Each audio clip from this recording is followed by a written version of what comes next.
Episode 4 of my total beginner tutorial in Stationeers on Mars.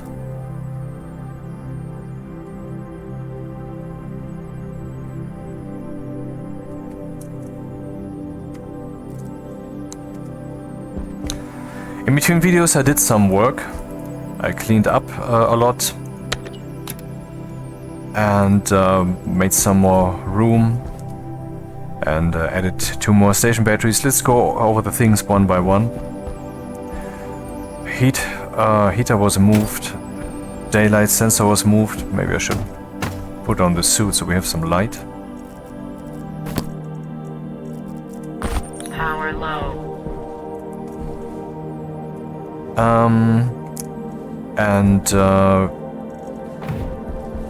I added some more solar panels.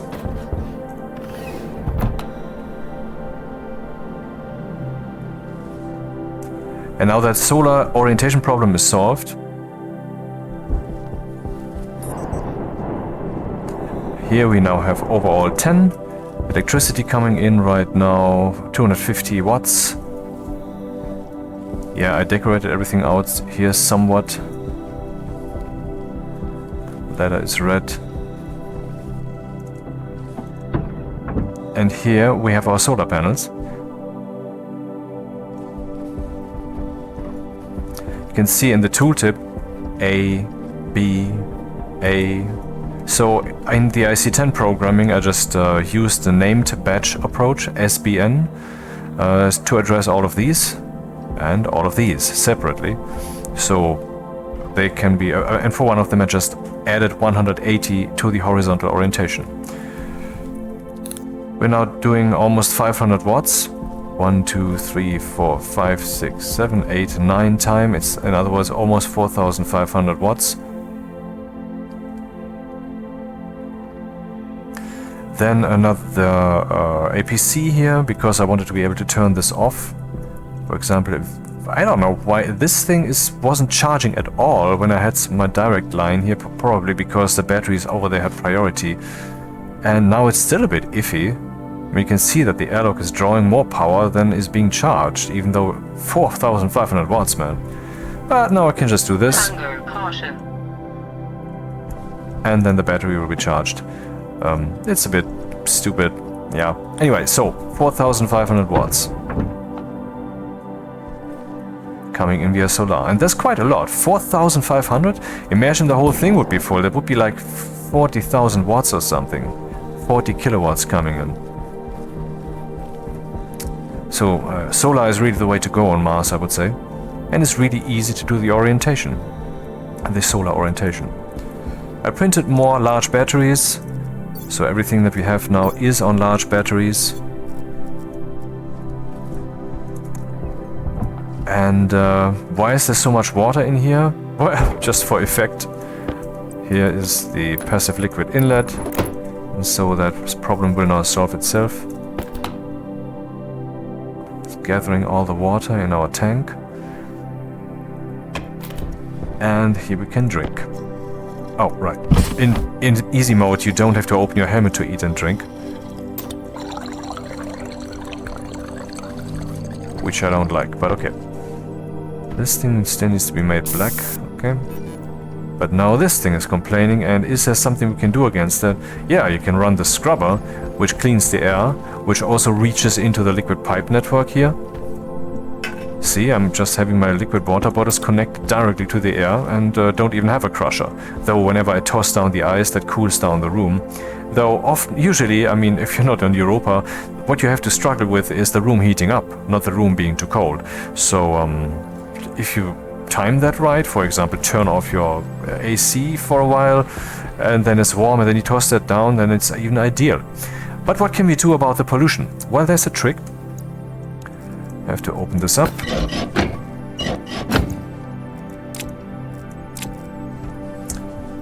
That's still polluted. Let's clean that up first. And then make sure that no more pollutant gets in there.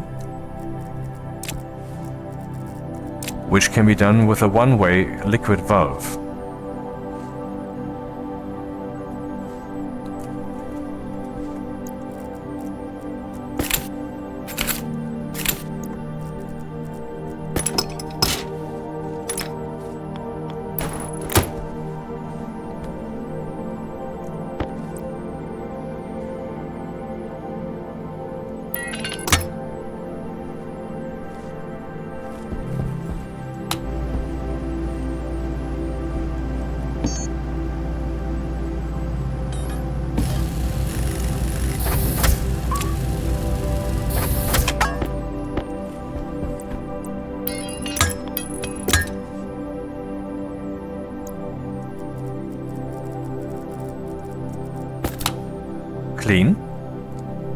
Any air left in the room? Yes. Any water. So still water is being sucked into this.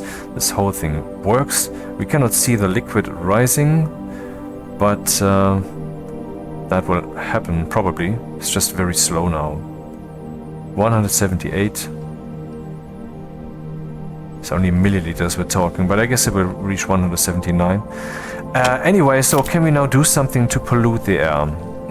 Yeah, let's just spray paint some stuff in a different color.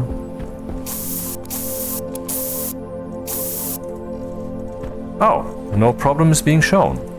So that does seem to work. It's not really a magic bullet. I mean, it helps a lot, but it could happen that you have some N2O in the air, which is really iffy, and so it can easily condense, and then it would get in here, would get through this in the form of liquid. And N2O is also taboo for this, so that might happen, but it's rare. Putting the one-way liquid valve in there will make it safe. And I'm pretty sure that I saw that you need some advanced alloys for that thing. I mean, not really advanced, but at least not the total beginner stuff. But when I made that just now, I didn't have that problem. I guess they changed the recipe, or merged the one-way liquid valve with the kit liquid valve, and this one just requires iron and copper, totally basic.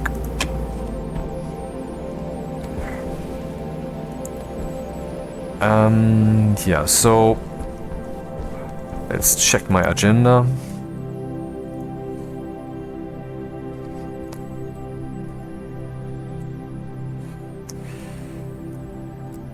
I also changed this here in front. Instead of the entire battery front being connected with weak cables, so logic and power would be connected, and all of this would then be already the station circuit. I separated the station circuit with an APC. But yeah, off, on. So we have separate power networks here, and so that I have heavy cables over here, so I could just now pipe this through the roof and go over the entire building and go back there, so I can have more 5 kilowatt rooms with the thin cables over yonder. That's why I did that. Eventually I would have to separate it, and so I said, yeah, why not do that right away?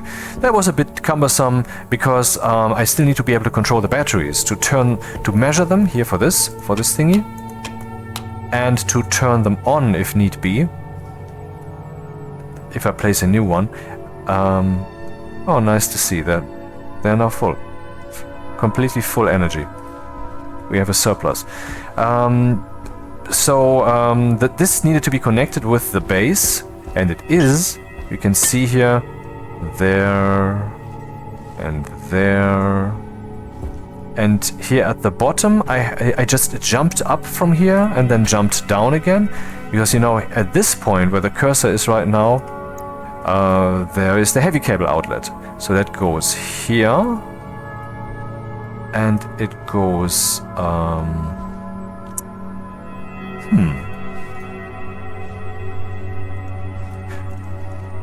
right, there's a connection between these two here. There it goes down, and then it goes in a curve here, and that goes in here. So that's a bit tricky. But it's not the best idea to put an area power controller here, because my goal is not to turn all this stuff on and off. My goal is to separate the power networks. And when I'm doing that, I can also do something else in the same breath. Which is choose the right printer and then make a transformer. We can make a large transformer and a small transformer. Both of them are adjustable. The small one is sufficient for the purposes. Let's look at the transformers. From 0 to 5,000 watts, and 5,000 is what I want to use. Oh, we also have medium. I didn't see that even.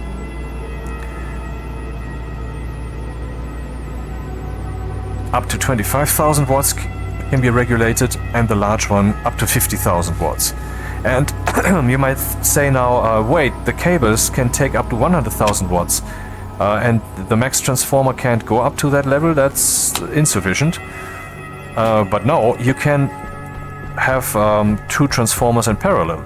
So the cable from your power plant, for example, is coming towards one of the large transformers, which is set to 50,000.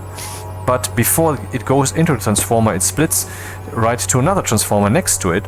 And on the other side, you connect it again, so then you can set this overall to 100,000.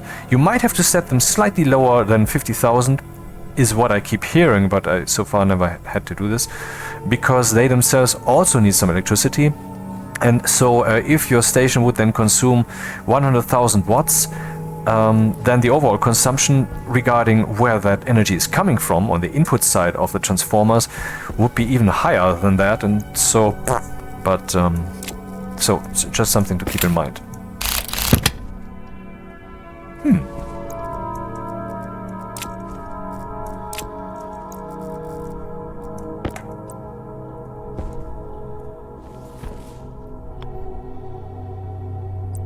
Aha, transformer medium, small and reversed, medium, okay. Small and medium and reversed and not reversed. This is just like the APC matter of taste. So let's set that to 5,000. Yeah, you can actually do this, take a labeler and point it at a thing that can be set. And then you can just input the number here. Let's see what happens. Okay, it was set to the appropriate maximum amount. And now we have a transformer here.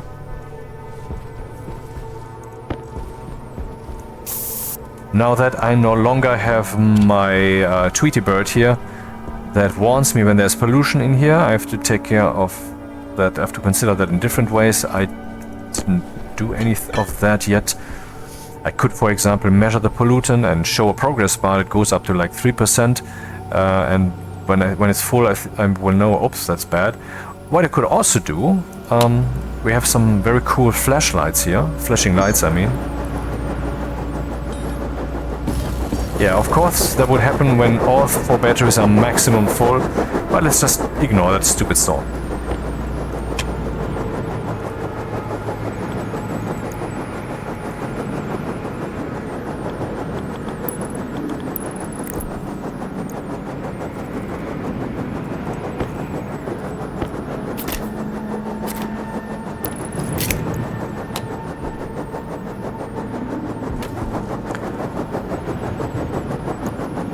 You can also use these things in the airlock. How is a light in the airlock meaningful? Well, there's actually a dedicated purpose for them, which I'll show you. Frame rate is now lower because of the storm. Let's see, can I remedy this? Video.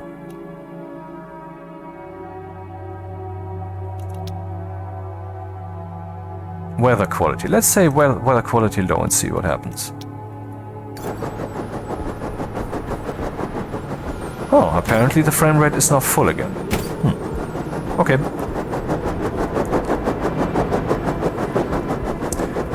So if we put this thing up here.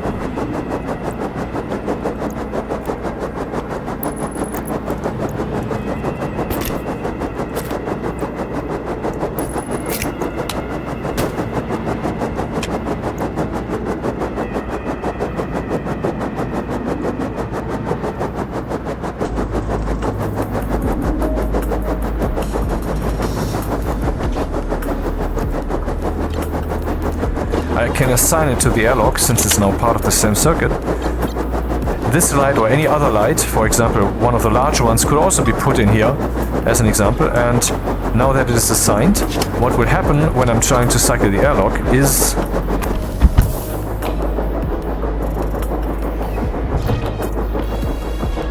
first there's a long pause where the light is already on. So you're warned, oh my god, the airlock, I don't want to be in the airlock, I don't have my spacesuit on. When you're playing in multiplayer, for example. and someone is operating the airlock, then you can leave in time. That's how you can look at this. Since it also delays that whole thing, I will probably remove that again soon. Haha, no more jumping, just walking.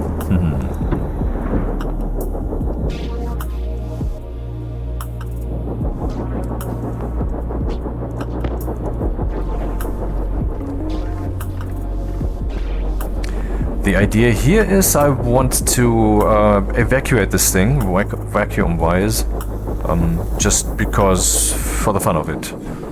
This will also cycle the airlock slightly faster, and will also verify with finality that there is no leak in here.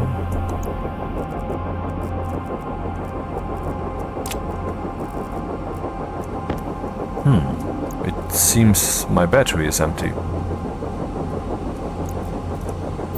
It is. Good thing that's not a problem, because all my batteries are no heavy ones.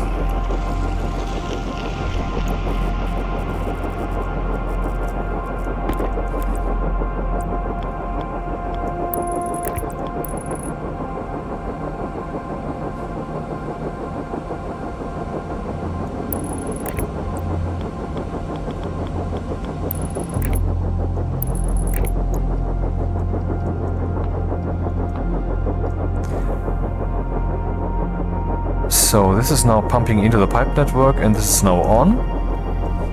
Though there's no electricity coming in, it would only be from the solar. During the day it would do stuff, otherwise not. I don't care, it's just a temporary setup.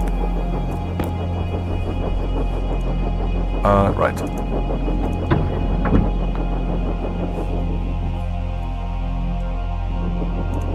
Some outdoor lights would be nice now that we have multiple buildings, right?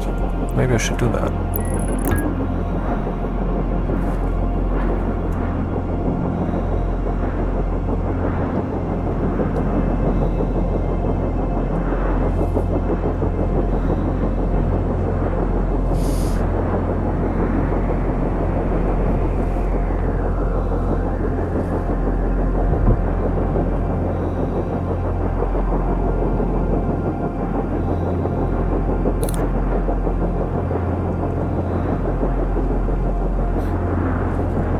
No!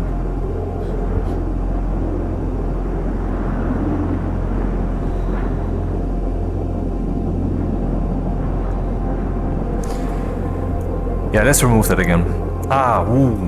Do not remove something from the airlock when it is assigned. Big mistake, do not. Because then the airlock will be broken and you have to remake it. At least the board. You have to toss out the board and make a new one.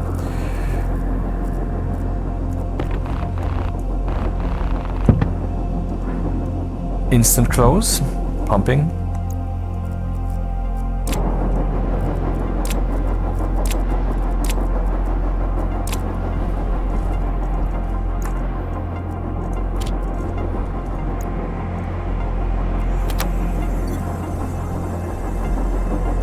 Agenda check.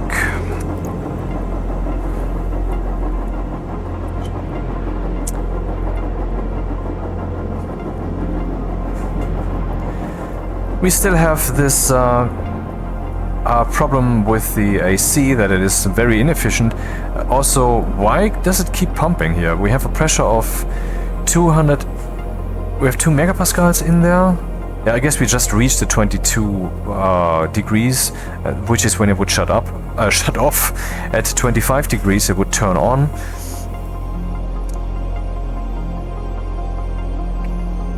But for some reason it is actually not really decreasing pressure-wise. What's going on? The reason is something I haven't explained yet. Only in the first video I started with that and then dropped the ball, as per usual. 1,000 topics. Look at the tooltip here. Here it says the external safety is set to 101 kilopascals, which is already the explanation. We have 101 kilopascals in our station. I emptied the waste tank 1 or 2 times during my downtime here between videos, and so the pressure is now relatively high. Oh, by the way, what mixture do we have? It's not yet being reported as numbers on the wall, so that's not good. CO2 is at 3%, which is way lower than it was before. I think we stopped at 5% previous video at the end. And this means that our plants will eventually die. It's not a problem, we can replant them, or I could just harvest them. I mean, they're just standing around stupidly saying, hey, eat me, I'm a potato. And also I keep breathing your precious CO2. But there's of course other ways to get CO2. And I forgot to write that down. Get CO2.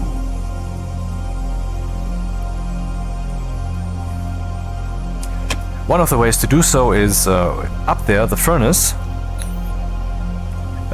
When you burn stuff, then there will be lots of hot gas in there, tons, and a lot of that is going to be CO2.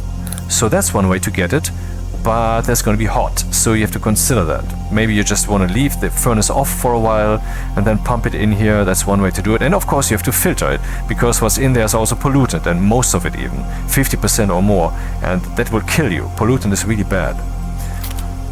That's one way to do it, but there's another way. Here we have our passive vent and this little pipe thing, just for the purpose of being able to look at the planet's atmosphere.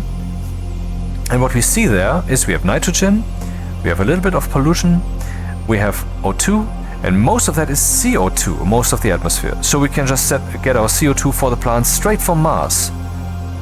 We would need filtration for that though, because we don't want to pump everything that's out there into the station. I mean, we could do that since we have a scrubber in here, which we need to run every once in a while anyway. So, you know, let's just do that. What I just did over there with the with our solar array, let's do that again in here. Just pump some stuff in and see what happens. Except, right. I forgot something. I wanted to continue explaining that tooltip to you, because that would have become relevant again. When I try to pump in from the planet atmosphere into the room, then I would have just the same problem. That there's some maximum level that is set and that would be exceeded, which is also good. I mean, the average station would have a pressure of around 100 kilopascals, because that's what we have here on Earth at sea level. So that's the normal pressure. Maybe the unit kilopascal is still foreign to you, and I also basically only know how to pronounce it, and I know what kilo means. I don't really know the deeper background. I know that this is equivalent to 1 atmosphere. For example, when you dive, then you dive 10 meters in the ocean or in a swimming pool, and then the pressure will have increased to 10 atmospheres. And you dive, wait, to 2 atmospheres? Okay, damn, I forgot. I think it's 1 atmosphere every 10 meters or 10 atmospheres. You would have to look that up, but that's kind of what that is. 1 atmosphere, 100 kilopascals. So we have nice pressure in here. We could also survive on 20 kilopascals only, at least in this game. But let's keep it at roughly 100 or a bit below that. So this thing, normally used in the airlock, would pump into the room, and it would stop pumping. It's not turned off, but it will stop pumping when the maximum external safety is reached. You know, external always means not the pipe network, but whatever is around that device, even if it's out there on the planet. And the internal safety is 0 kilopascals. Let me explain what that means. It is currently pumping from the pipe into the room.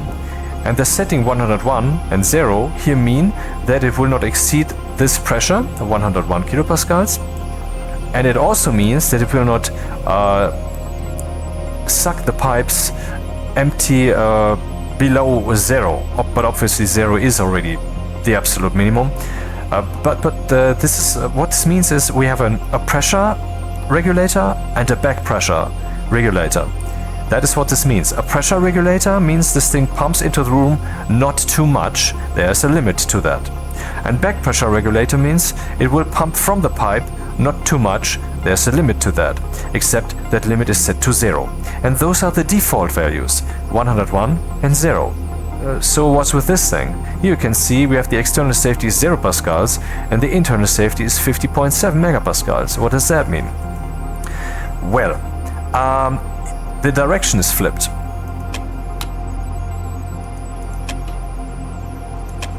Yeah, I can just look at the individual things here. This is the one where the direction is pump into the room, which is the default, and this is the one sucking out of the room.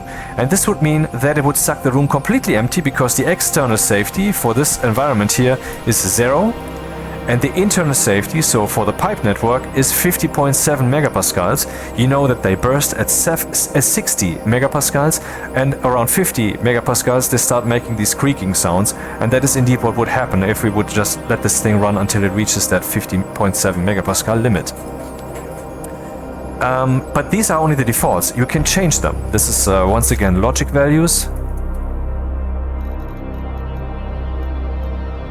Here we have the powered vent large and the powered vent, which I mentioned in the previous video. And that's the kit, but this is the structure as in installed in your station. And then you have logic values that you can access. You can set the pressure external and the pressure internal, and that's what that is. And when you set or read pressure values from the devices, from the gas sensor or from the active vent, they will always be in kilopascals. Not in millipascals or pascals, but kilopascals. So for example, if you want to set the pressure to internal to 50 megapascals, which it already is, depending on direction, then you would have to set 50,000 kilopascals. It's relatively simple, right?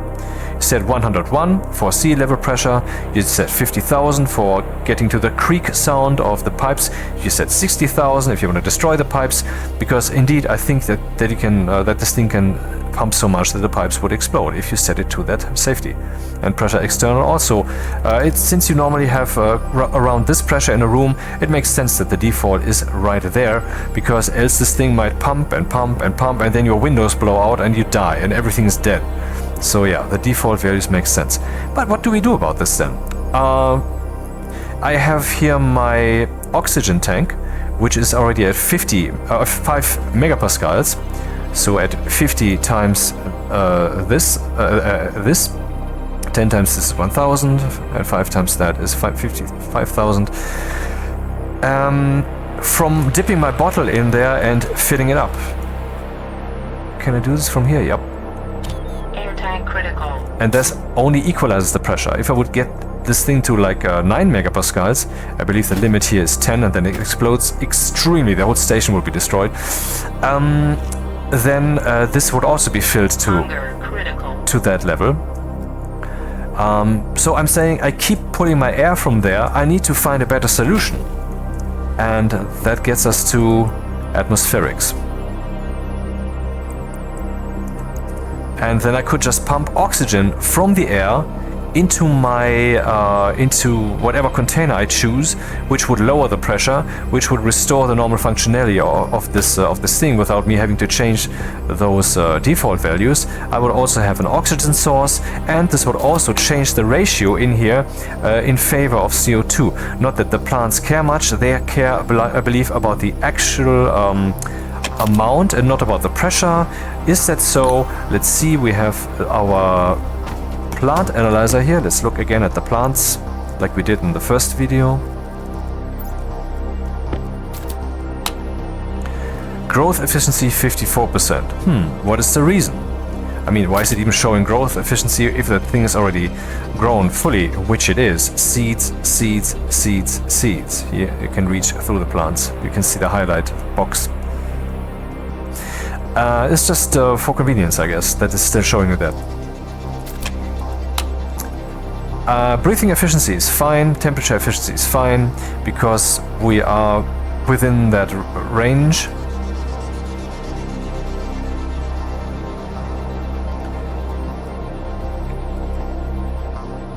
And we are at, well, the pressure efficiency says here is 100%. I would assume that's a rounding error because the max ideal pressure is 99 and we are at 104. So what's going on? There needs to be something's wrong. Or the question is, what would be shown here if we have like 200 kilopascals? Pretty sure then we would have some 50% or 30%. And depending on how that formula works, this is now no longer exactly 100 but 99 point something. Light efficiency is fine. Illumination says 81%. Huh. But it's going down. The problem really is that there's not enough light, I think. We could change that by just synchronizing this thing with the sun, which I normally do. Like when the daylight sensor shows an angle, a vertical angle of below 90, then the sun is above the horizon while this thing is on the ground. If it's on the ceiling, that is inverted, and all of that might seem complicated, but well, just do some science. Look at the numbers that are here, look at what they're doing, and then do some most simple logic. I think that can be expected. That's even the fun of this game, to figure stuff out. Today someone asked in the forums, is there some kind of graph, some kind of curve regarding the batteries when it comes to cold? Because if the environment is cold, then the batteries will discharge even when they're not in use. So when does that start? And is that a curve, or is that some digital threshold at 0 degrees at the same strength even throughout down to minus 200 degrees? Or what is that? I don't know, and for the longest time I thought maybe I should do some science experiment and set up a situation like that. I haven't done that yet, and I don't plan on doing that right now, but that is a nice homework task if you want to play on Europa or something, which is minus 160 degrees, so then you have enough cold, so you could have little box rooms where you have varying degrees of cold with an LED inside that shows you the temperature, and then you put some batteries in there which have no load, but you can point at them through the glass and whatever, stuff like that. Or you could use you could measure their how full they are. I'm pretty sure that can be done. Can't imagine that not to be possible. Okay, it can't be done here, but I guess that would then be a matter of you would have to ask the slot of a device. For example, what is with the power controller? Does it have that kind of information?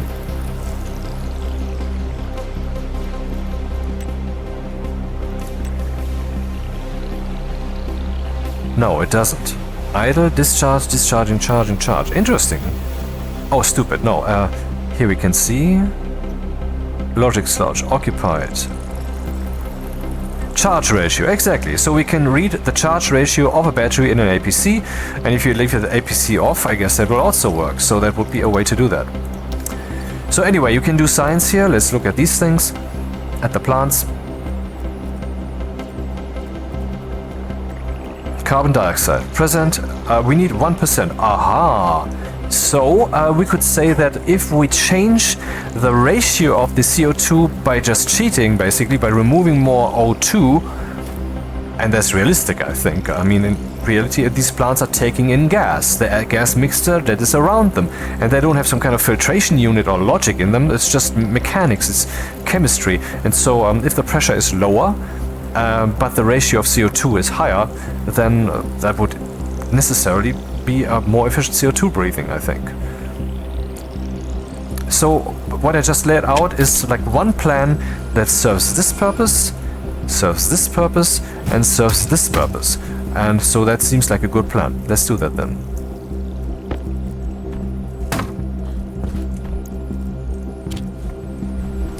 Stupidly, the scrubber is in the way. The station just needs to be slightly bigger than it is, slightly bigger. Or should I just carry the scrubber over here and let's save? Because sometimes mechanical forces can be too extreme and damage you, and I wouldn't put up with that because nope.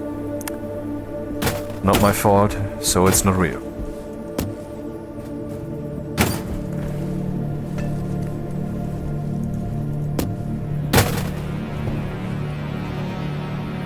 All the scrubbing. I didn't change this filter yet from the beginning of episode 1. So yeah, quite effective, that thing. But we have to consider that this needle will eventually fill up, I think, because this thing cannot take infinitely much stuff into itself. We now have 5 moles of pollutant. That is not much. Let's look at the comparison. Let's look at this half-full oxygen tank, which has pure oxygen. So we can just look at this component then. 129 moles. And this only has 5 moles, so almost nothing. I'm actually not sure what happens if we fill this thing to 10 megapascals or almost 10 megapascals with oxygen versus if we do so with nitrogen or with some other gas. Will the amount of moles be different? I would think so, because how big basically the molecule is, or the gas volume-wise, should be different depending on what gas it is. I'm pretty sure they implemented that. Oh, they implemented more. If you, for example, heat liquid like water so much that it becomes gas, the room doesn't count because, you know, there's no standing water, so they just said, ah, fuck it, it's gonna be some fog. There will be standing water later, maybe. Possibly after the terrain refactor, which will be coming later this year, and who knows, maybe then the rover will finally have a comeback. Everybody's asking for that thing. I don't know why, but they will have their reasons. And then we will also have reasons to move out there, because the terrain, as far as I've understood, will be finite and will be more diverse. So you move to a place and then you will find things that you can find nowhere else. Maybe not just ore-wise, but also otherwise. Think Lulan, for example, where there are some structures, which is not necessarily something that will come back, because that was a hard burden on the calculation. So not the best idea. I mean, for example, every structure that you put up, a little one-box room out there in the landscape, will imply that directly around it, the gas of the planet will also have to be simulated, because that's kind of the fake that's going on. You know, not the entire planet is simulated. So where was I? We need to put. I mean, we have some more space here. The plants are placed well. And I'd like to put up multiple atmospheric thingies here, but I don't have the space for that, because what I intend to put up will already take quite some space. Okay, let's see. And I also want to put up an AC. Should we maybe solve that AC problem first? No, let's do what I said. And then the other thing. Filtration. From where will I suck? Possibly from... I wonder, would an active vent at a curved pipe still fit down there? If I place it like this?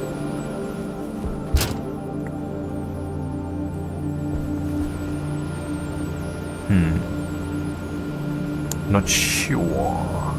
Yeah, let's try it out then, whatever. Gas pipe.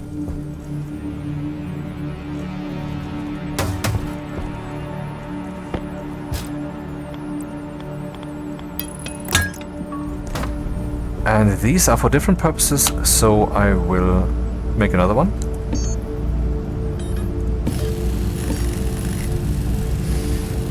I'm using an active vent instead of a passive vent to fill this filtration unit, because then it will be much faster, much more effective. And yeah, it works. I guess that will actually suck from the room. Okay, let's continue construction then. What does it take? I think it does take pipes. Yep. And then finally, I think the screwdriver. No, cable coil.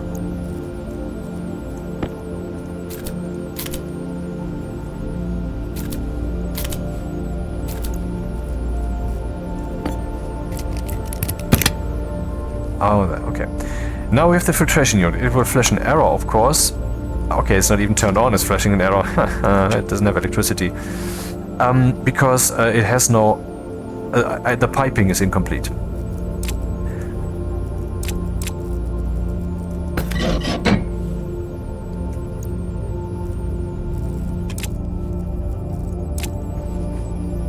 And it's still pumping and pumping because it cannot pump that into the room, because the room is just full. That's also kind of dangerous. When you look here, we have 289 degrees Kelvin, Kelvin, not degrees, damn it. And since that cannot really be emptied, that will descend further and further into cold.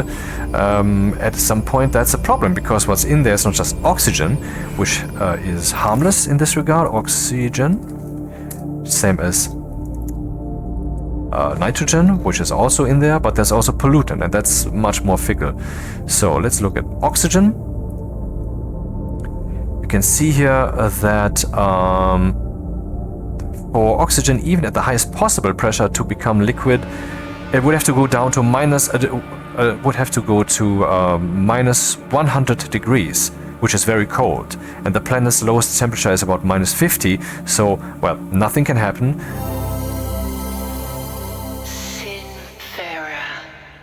So nothing can happen in this regard regarding oxygen. Let's look at nitrogen.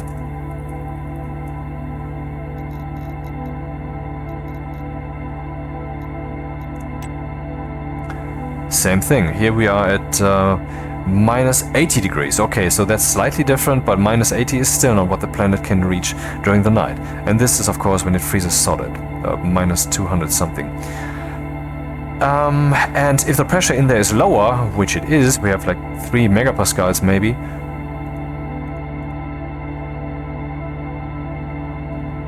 Then there's even a lower temperature. But what about pollutant? Well, let's start with CO2.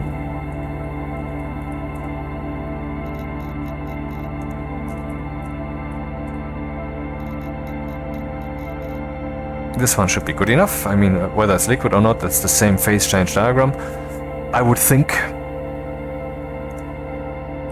Let's see if that is so. Carbon dioxide.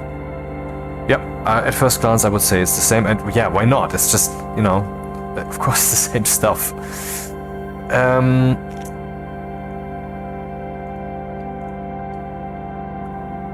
Logarithmic scale means that we have like 1 pascals, 2 pascals, 5 kilopascals, 10 kilopascals, 100 kilopascals, 500 kilopascals, 1,000, 3,000, 10,000, 30,000, 60,000.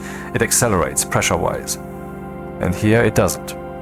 But that, depending on what you need, you would click that on and off. So when we have a pressure of very high, like 60 megapascals for example, then even 0 degrees Celsius would liquefy the CO2. And at minus temperature of 50 degrees, which is Mars, right, would already freeze that solid no matter the pressure. Okay, I'm not sure, this is like riding the razor's edge. I don't know how cold the planet can be. So CO2 shouldn't be in there and just freeze indefinitely, but now let's look at pollutant, which is even more radical. Here, at very high pressure, we have, even at a temperature of 160 degrees, it would be liquid. But let's think lower pressure, let's think like 1.8 megapascals, then we are at minus 96. Oh, that's actually surprisingly cold. I expected it to be much higher. But these are easily pressures that we achieve in that pipe, so yeah, should take care of that. So we have our filtration unit. Let's see to that this does something. What is the goal that we want to achieve? We want to pump from the room into the room. What am I doing? Filtration? Yeah, what I'm doing is I'm trying to get oxygen for my for breathing. And so I want to filter oxygen, and anything that is not oxygen shall come out the unfiltered port, so the room stays the room, just with less oxygen. Here you can see the filters that fit this search criterion. We'll scroll down to all the filters that there are. That seems to be a lot, but that's only because they're once again different classes, like with the programming statements. Carbon dioxide, nitrogen, nitrous oxide, oxygen, pollutant, volatiles, and water. You can indeed filter water as gas. And then we have the heavy filter, which holds much longer but needs stellite and invar. And then in the middle we have the medium filters for all of these things, which only need constantan. And I have that, I already made that, so we could actually do that. These filters hold much longer. But I don't wanna, I will just stick with this now. Oxygen.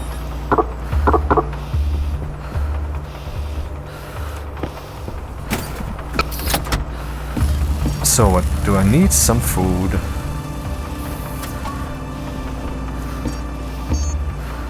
No, there's no food in here.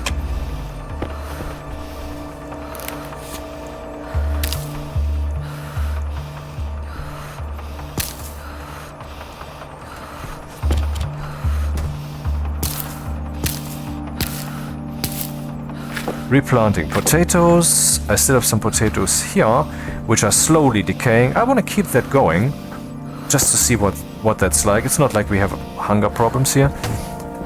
Let's eat something.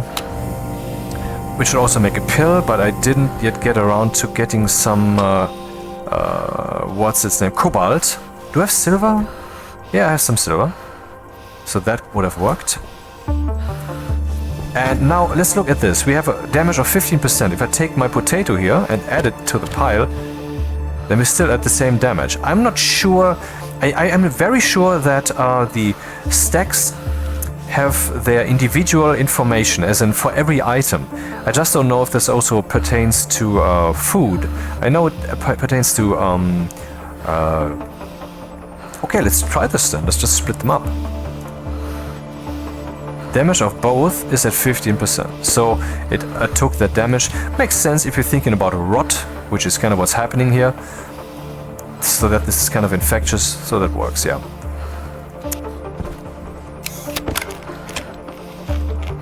Hunger caution.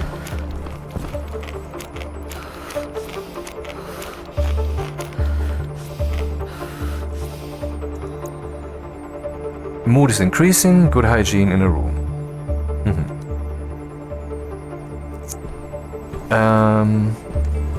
Right, so we want to pipe that back into the room. I could now add a pipe cowl down there, and I will, but then you will see that this doesn't quite work.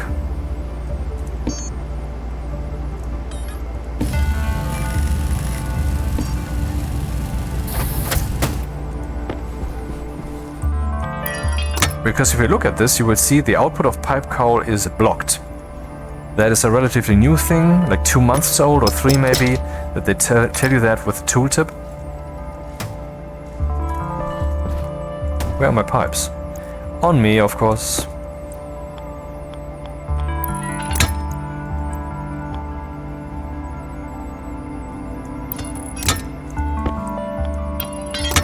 Okay, here we can see that is the output 2, and here... Wait, what? This is filtered and this is unfiltered. Interesting, why was it showing output 2? Interesting, if I point at the pipe, it tells me what that's connected to. It's connected to output 2. I didn't even know that. And also, why is it saying output when this is saying unfiltered instead of output? Anyway, that's the filtered stuff we want to filter, so that will be O2 and that will be the rest. It doesn't have electricity yet, and it doesn't yet have a purpose.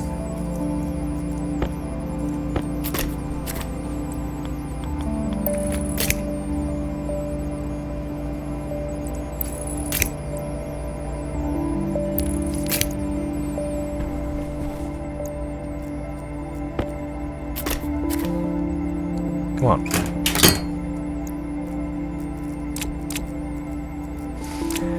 Now we need a way to fill our canister.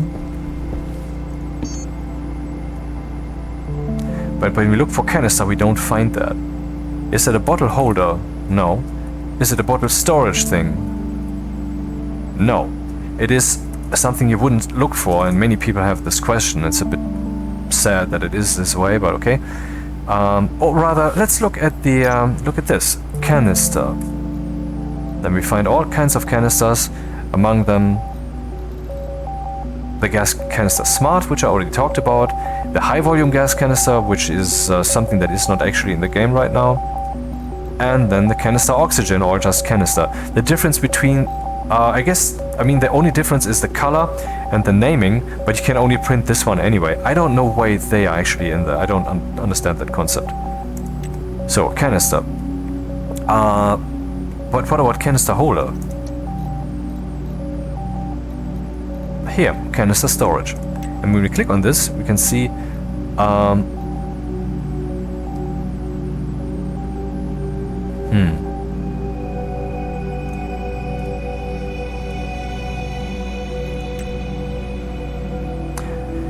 the gas canister storage is constructed from the kit pipe utility gas. So when you don't know your way around, ask Stationpedia. It will link you to the right place. That's what we want to make.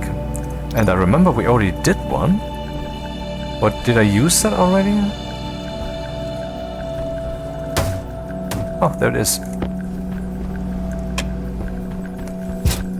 So that's the tank. That's the large tank, just like with over there.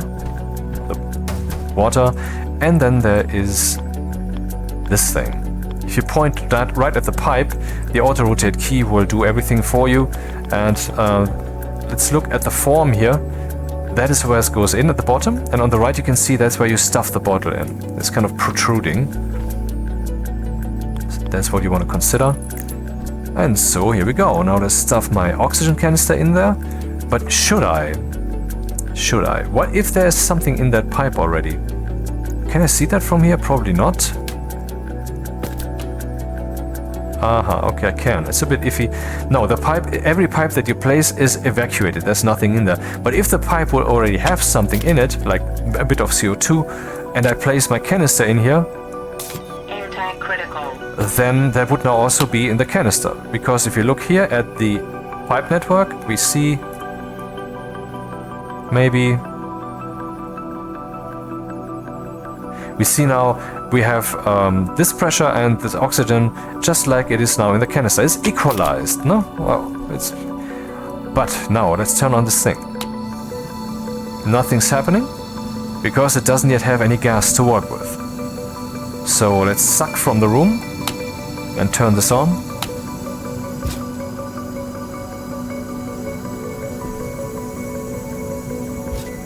Really? Oh, I haven't yet wired this up.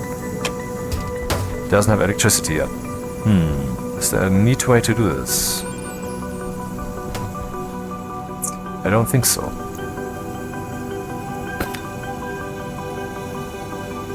Oh, there is.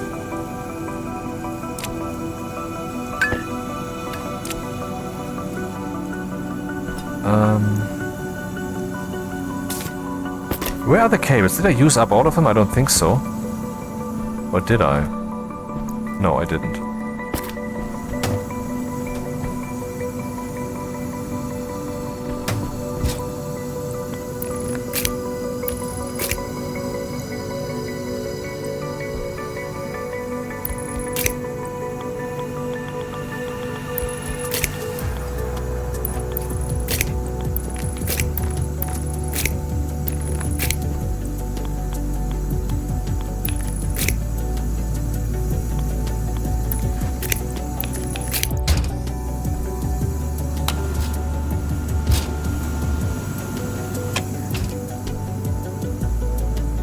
Okay, what's happening now is that there is a lot of pressure on the input side, which we can't see because I built all this stupidly cramped.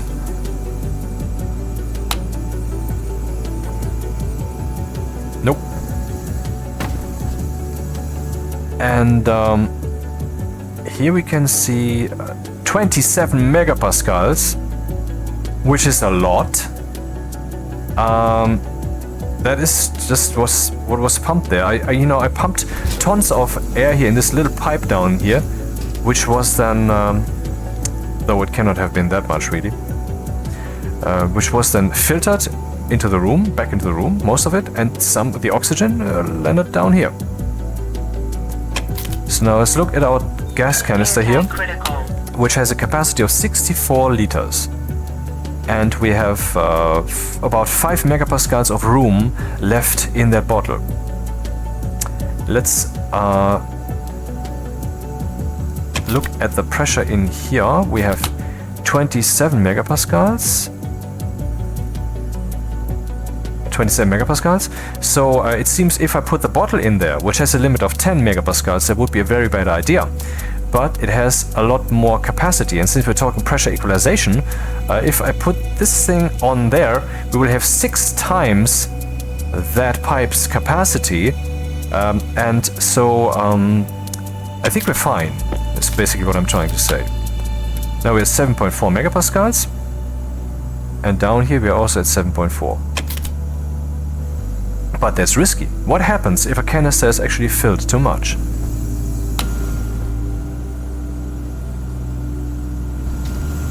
Turn that off because it has been quite enough, but it doesn't help us because there's already so much gas here that can be processed.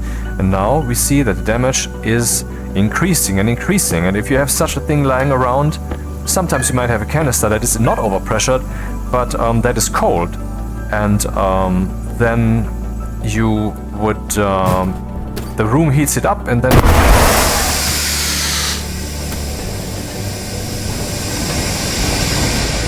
Low pressure. Oxygen low. Oxygen critical. Low pressure.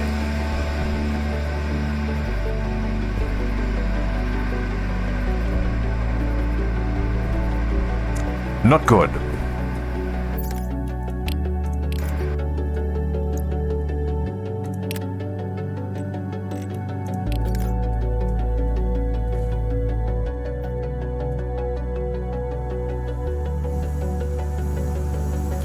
So what can we do to protect ourselves from that?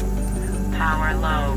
We can use a pressure regulator, because what's built into that thing is also available as a distinct device. Let's use one. Let's use a pressure regulator.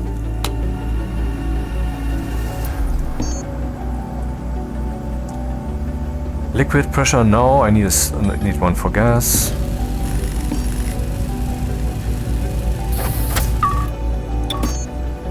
Need some more pipes.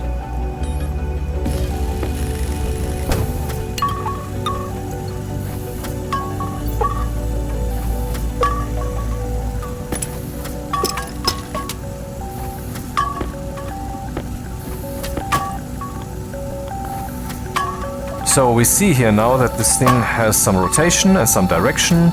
Pumping into that wouldn't work, pumping out of there would work. And oh, we have 4 things actually. We have the pressure regulator, we have the back pressure regulator, which I also explained. This one would make sure that the input side will not be decreased below a certain threshold. But that's not our goal. So pressure regulator. And if I put it up like this, then I cannot actually power it because the cable would go through that thing. So there's that. Can I get back to this?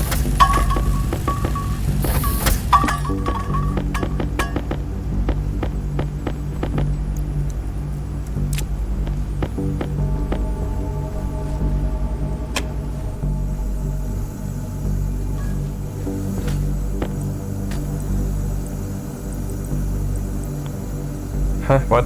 Yeah. Oh, I cannot connect that directly. That's why the auto-rotate key doesn't do me any good. Let's see if that is actually so. I think the tooltip would also express that. Cannot place adjacent to pressure regulator. But then it goes really through the roof, man. That's unpleasant. So I would have to put it like horizontally up here. Huh? Good thing we have the manual rotation keys. Or I could just have waited until there's an auto-rotate trigger, basically a pipe. Looks good.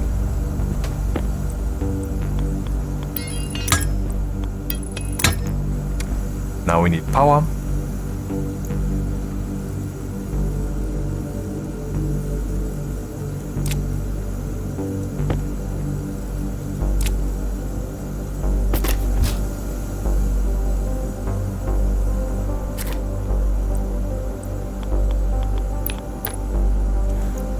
Down to the ground seems more meaningful here.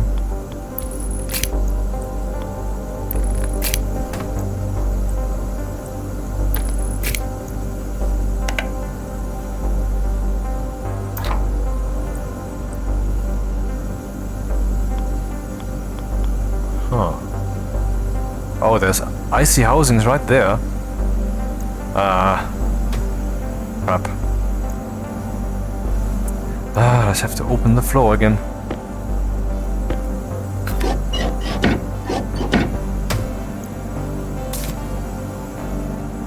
Yeah, congratulations on placing this cable.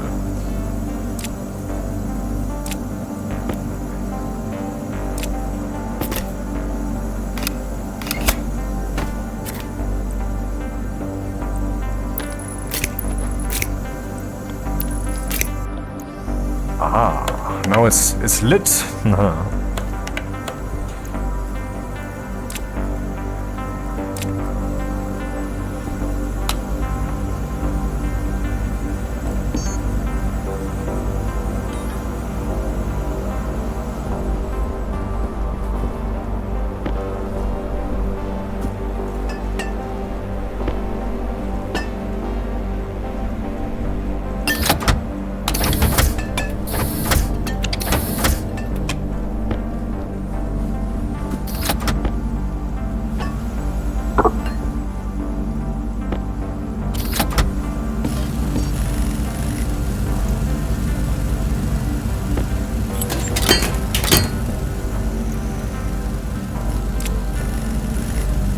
Okay, stick the bottle in, Air tank critical. turn this thing on, and this will not solve all our problems, it won't, but it's a step in the right direction. So we have now less pressure in here because of course it's equalized with this evacuated pipe. So turn this thing on, nothing's happening, because, oh, do you hear that? Actually, let's stop this for now.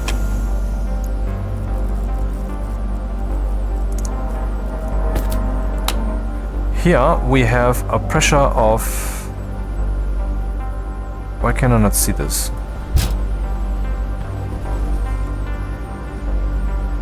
Dude, why can't I see the pipe network from here? It's ridiculous. I could see before. Come on, this sucks. But there's a solution, of course. I will place this thing higher up.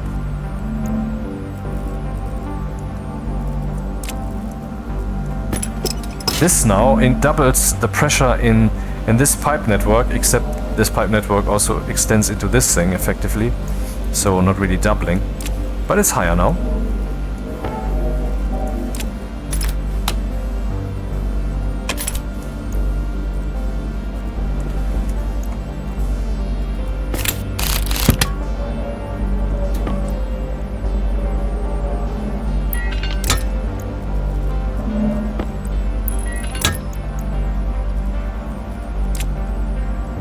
Are the pipes still complaining?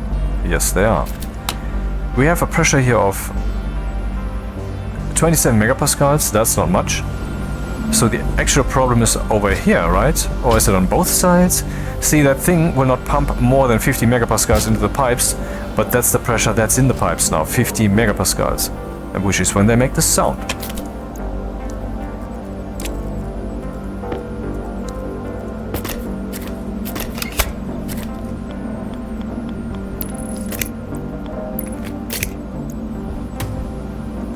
I rebuilt it, therefore the setting is restored to what it was, 50, so the default. So it's not doing us any good yet. Let's look at what happens if I just turn on the filtration unit.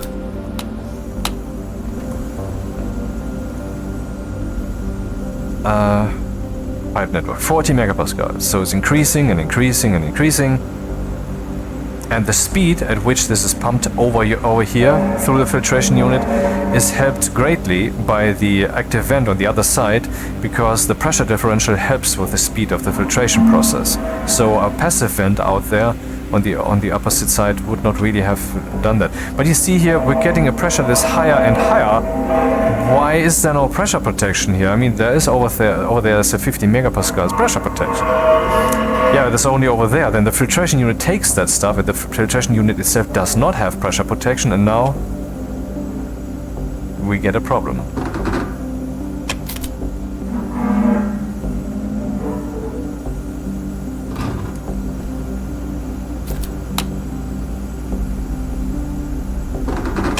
The pipe is taking damage. Here we go. 7, 8%, 9%. can help this, of course, by just pumping into our nice bottle here.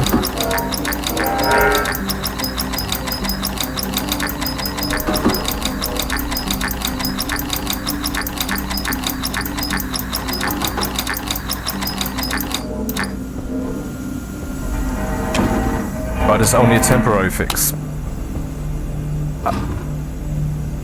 67 megapascals, my god, way too high.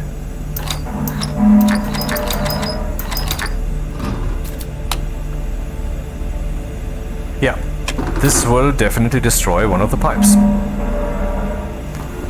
I can also just repair it or whatever, but let's let it happen. So the problem is that this thing has basically an infinitely strong pump, or at least no limit that we can speak of. How can we deal with this then? Well, we could, for example, use a chip that we place in here, and we can actually access this now, because now there's more chips on the local network. And you can see there's this code, well, that's in the editor, that's unrelated to what I select there.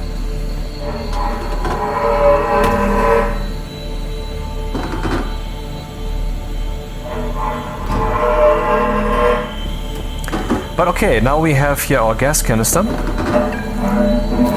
and it has the desired high pressure, the temperature is alright, and it's pure oxygen. The room now has 4% CO2 because the relations have changed, and this means that this pump is now finally done pumping.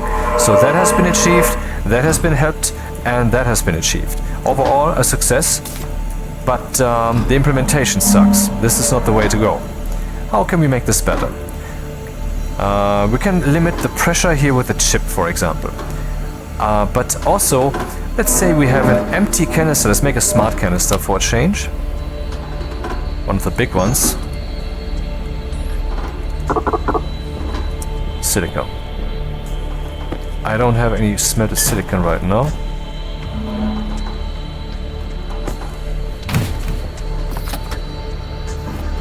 How much do I need? 2.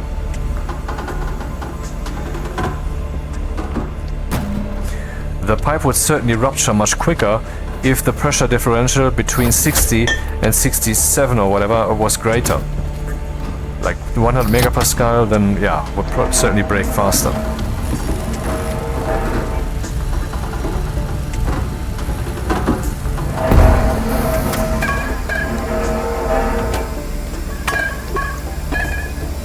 You can see here the pressure is increasing. So all that stored room air that helped this thing now to finally complete its cycle, which next time it can't do because the pressure is high again, and the ratio is also down again here, not 4 but 3%, that is coming back now. Because, you know, there was a preview of what this device would bring us, but we used way too much pressure. This is not actually how it would go down if we would be reasonable at this point. Anyway, if we have here yeah, let's try to regulate the pressure so that it doesn't become excessive. Let's do that. This is rather easy because like on the chip housing, which is buried down here, the only value reasonably that we had of that device was setting, which was a debug value, so we could just look at that. But here we have lots more settings, so we can control the device directly. Let's first fix the pipe. Unbuilding it doesn't give us anything. Now it is stopping because it is no longer valid. It was flashing an error. It's pumping again. Is something in here? In the pipe network? Yeah, for whatever reason. Oh, right, of course. Now we have some room stuff in there. Because it has burst, and that is of course a two-way connection. Hey, shouldn't this mean that... Anti-critical. No, that happened before the burst. So, yeah, we have some dirty stuff now in here. That's not how I want it. What can we do about this? Let's see. The only... I mean, we can of course add more pipes and more filtration units and and so forth, but that's not realistic in this environment. Let's just remove those pipes.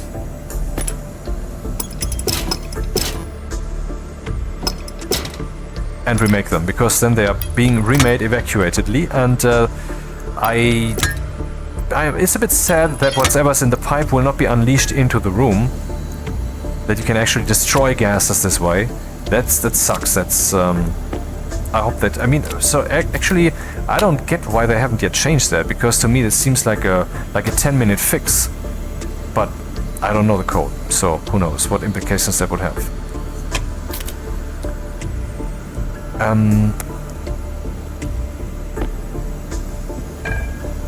Yeah, let's protect this pipe from having too much pressure. Filtration, import, haha, because there's nothing in there yet. Look at the filtration. And what logic values does it have? Lots of them. For example, what kind of gases are in there, what substances on either side, but not liquid, only gas, only the gaseous form. The reason the list here is so long is that we have the two outputs and all the gases, and also some other aspects. For example, is there combustion going on in the pipe? You might be delighted to know that for a few days now we have a new thing in the game, the pipe igniter. You can just slap that on a pipe and ignite whatever's in there, as long as that's ignitable. But I guess it will, just like the normal igniter, also add some thermal energy. But for that you have the pipe heater actually.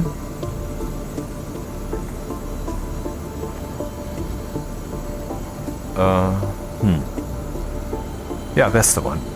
Existing pipe, then you slap that on there and it takes 1000 watts or whatever, and then slowly heats the pipe.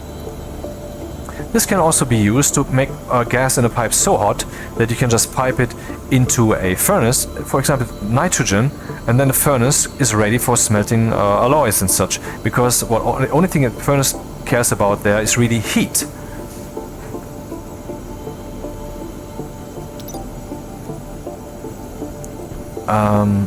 Yeah, pressure regulator. I wasn't yet done explaining that thing exactly, because it's part of a kit, and that kit has more members. Here we have these two, yeah, you know, just like in the active vent, but there's also a pressure valve, whose purpose it is to pump into a liquid pipe from a gas pipe gases. So there you can pump some gases from whatever gas constructions you have here into a liquid pipe. And here the purge valve is doing the opposite. You connect it to a liquid pipe, and on the other side you have a gas pipe or vent or whatever, and then you can suck the gases out of there.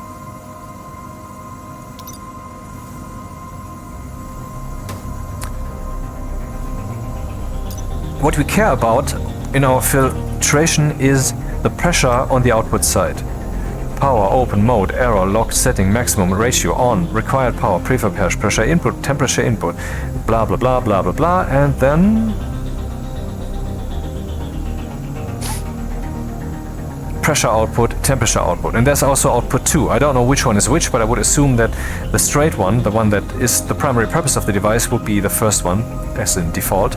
So let's just say we load into register R0 from the foundation where the chip has been stuck in the pressure output, and we can actually turn the filtration unit on and off. And I'm not talking about the main switch, I'm talking about it being active or non-active. Here you can see the mode. You can see what the mode means in this case, for this device. And for this device it means whether it's idle. And when you turn it on, when you install it, when you build it like we did, it will always be active. But you can set it to inactive. Why can you do that instead of turning it off? Because when you're turning it off, there will no longer be electricity. It is also as if you had turned off the IC socket. So you don't want to do that. So we just switch it to idle then.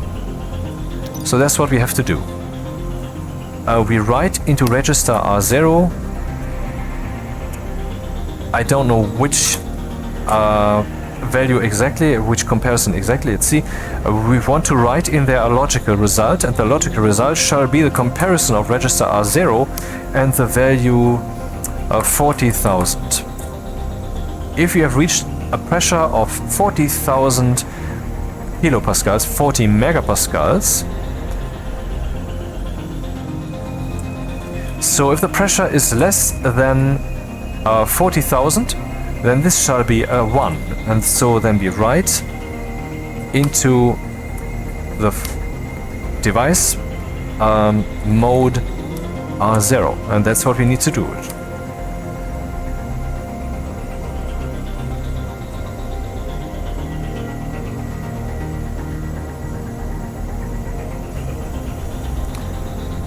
Let's test this.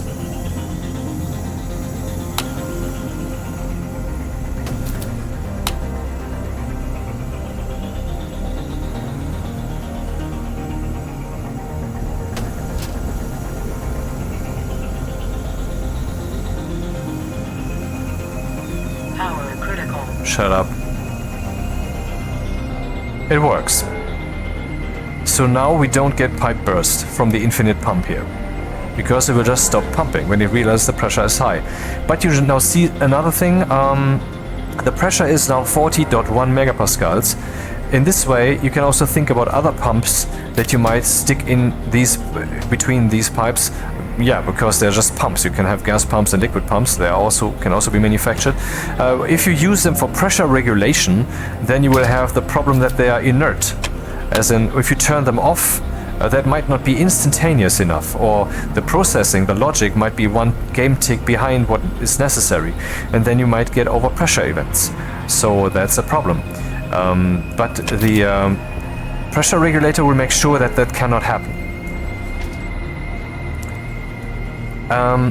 Now it's still moaning here because there is too much pressure in those pipes, in that little pipe here. But how about we control this thing with that chip to turn off, so that we always have some pressure in there? Wouldn't that be something?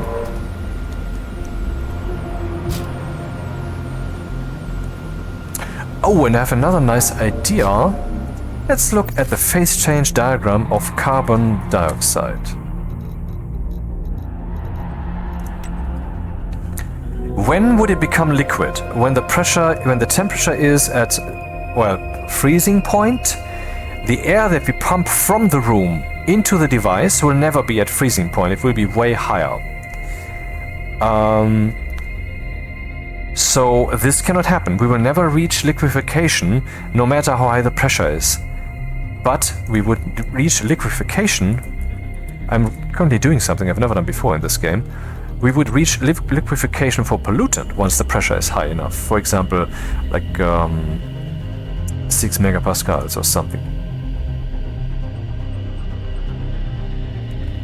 Therefore, if I make sure that the input pipe of the filtration unit will not exceed like 40 megapascals, but I also slap a passive liquid drain on it, then this means that the gases that I normally use, like CO2 and oxygen and nitrogen,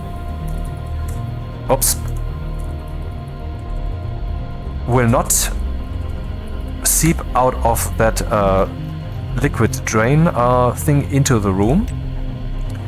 Here, for example, we would have minus 80 degrees before it becomes liquid, so that cannot happen either. But the pollutant would seep into the room.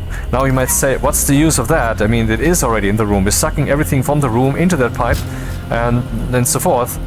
And the passive liquid drain then would also really have the purpose then to protect that pipe. I mean, this way then we could keep this pipe under high pressure at all times, but we would make sure that it doesn't suffer from liquid stuff, because the liquid stuff would seep out.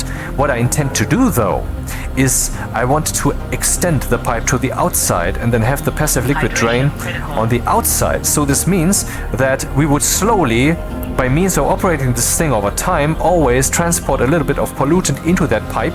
Since it will have high pressure, the pollutant will liquefy, will seep out the passive liquid drain, but that will be on the outside, so we will transport that by means of phase change out of the station without use of the scrubber. Never done that before. Sounds like a good thing.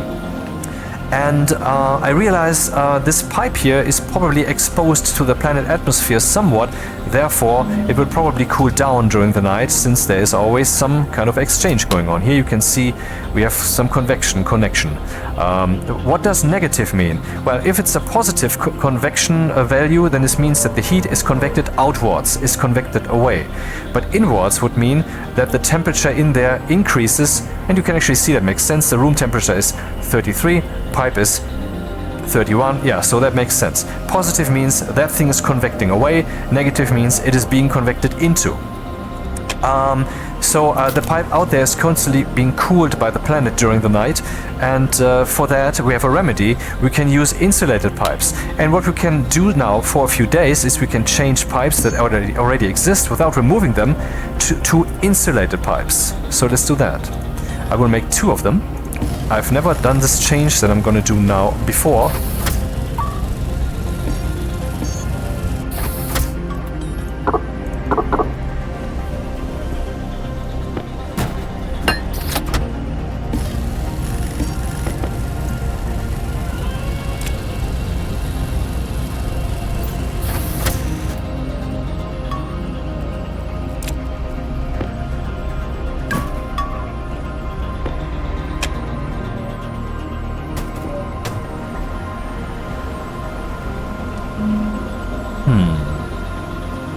I will actually leave this on. Do we have some pollutant in the air? No, we do not. I object. Maybe it's a bit overkill to do this now, but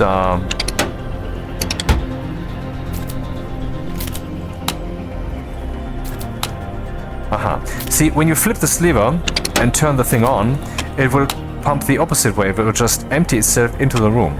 So this way I can get some of the pollutant back that I had already removed. Interestingly, there is not much in there still. I don't understand.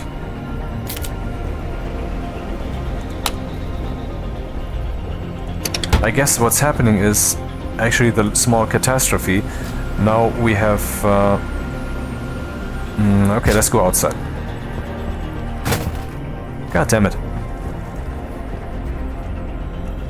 Oh, that was nice timing.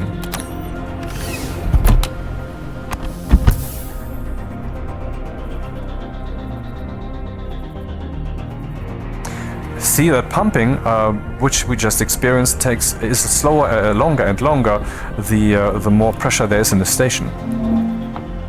Pipe network, okay, but the pipe network is already at its limit. Else we would, well, let's just add something. Do I have the? There it is, handy. Yeah. Can I just add them? You require wrench in right hands to complete this. Oxygen low. Oh, right. Ironically, oxygen is still low.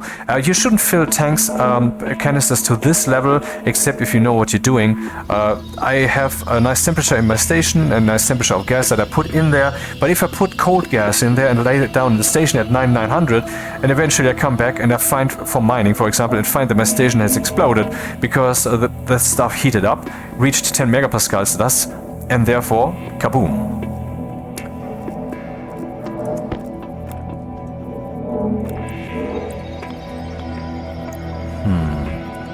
Upgrade to insulated pipe. Ah, it's yellow then. That's funny.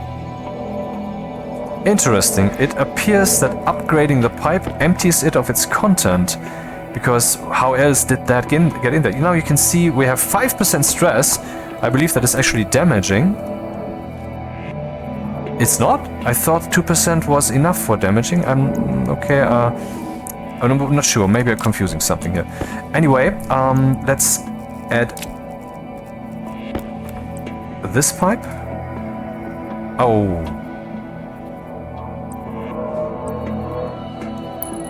Ah, crap, man. I should have made one more. That's stupid. That's unnecessary. But can't have every moment be perfect. We're not in heaven yet. Getting there.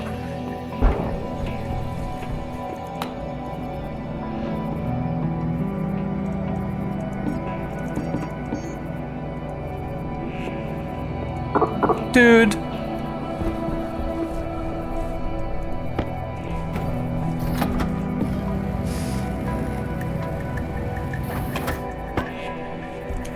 So what does the room say, pollution-wise? Yep, there's still some pollutant, but more cannot be sucked from the room into the pipe because the max pressure has been reached. However,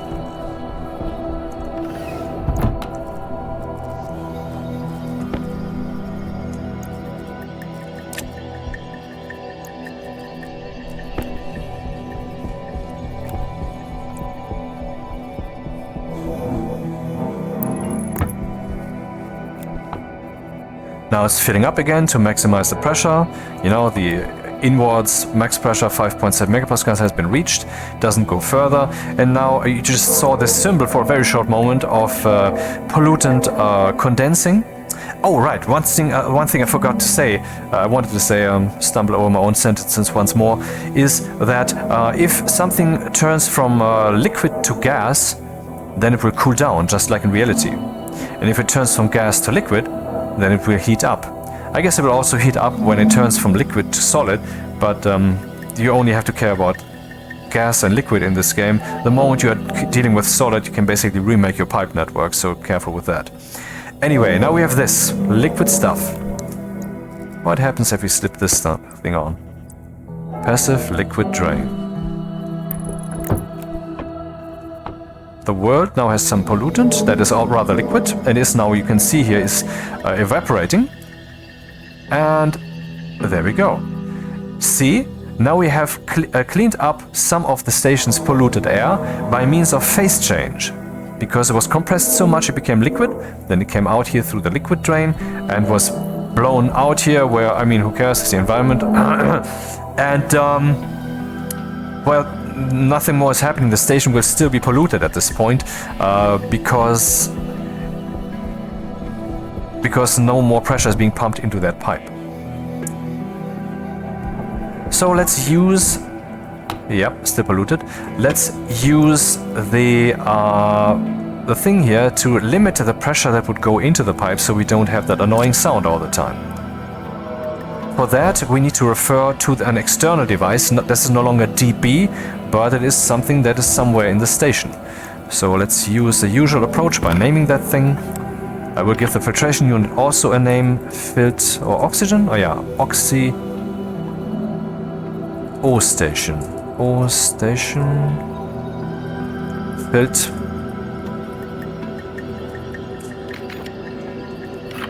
O station vent in. Who knows, you know. While we're at it, O station. What is the name? Pressure regulator. Reg. And this thing, why not? O station store. Or can storage? Canister storage, canst. What is associative? And rather, what would I come up with again? I don't know. Cansto.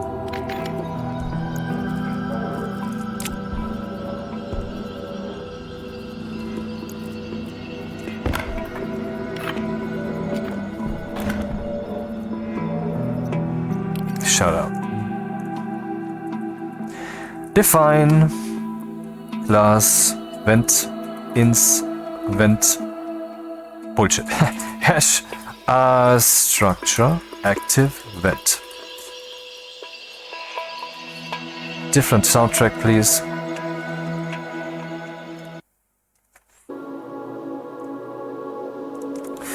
Ins vent in hash. Now we can define that this thing shall have the mode inwards. So write batch as in multiple devices, but named, so a name filter is being used. Write to all devices that are this, which is the type vent, and write to all of them which happen to have this name, which is ultimately only one. And we are addressing the mode, and we want it to, what is it we want to do? We want to use the dangerous, non-default mode. We want to suck the airlock dry, which kills us. We want to suck the room dry. So now we want to measure the pressure on the input side. So that's this then. And then we want to, once again, create a logical value from the value that we already have. And if the value is less than, yeah, let's use 40,000, that's fine. And just write that into whether that vent is on. This should turn the vent off immediately, but the pipes will keep creaking. Are we in the... Oh, how did that happen? Good thing I caught that. Export. That would have been bad, man. It's still pumping. Why?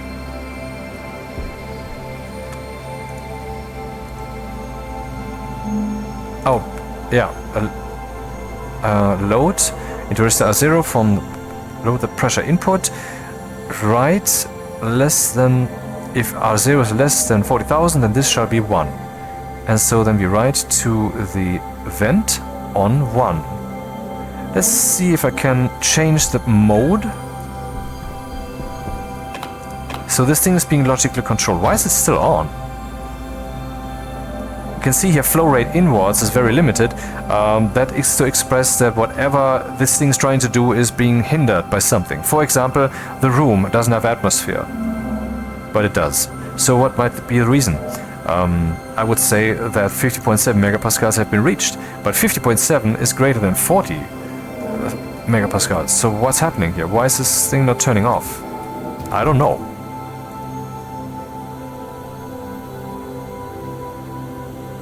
Ah, stupid me. R0, yeah, you caught that, I didn't.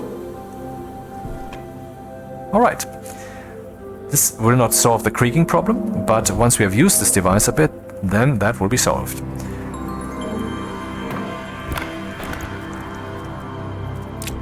So we have seen to make an O2 station that will actually fill your canister is rather easy. You can even make it more simple. You can just use that thing up here, and then a pipe, and then an active vent, and then just suck the room into that thing, and then of course you will have whatever's in the room also in your oxygen bottle.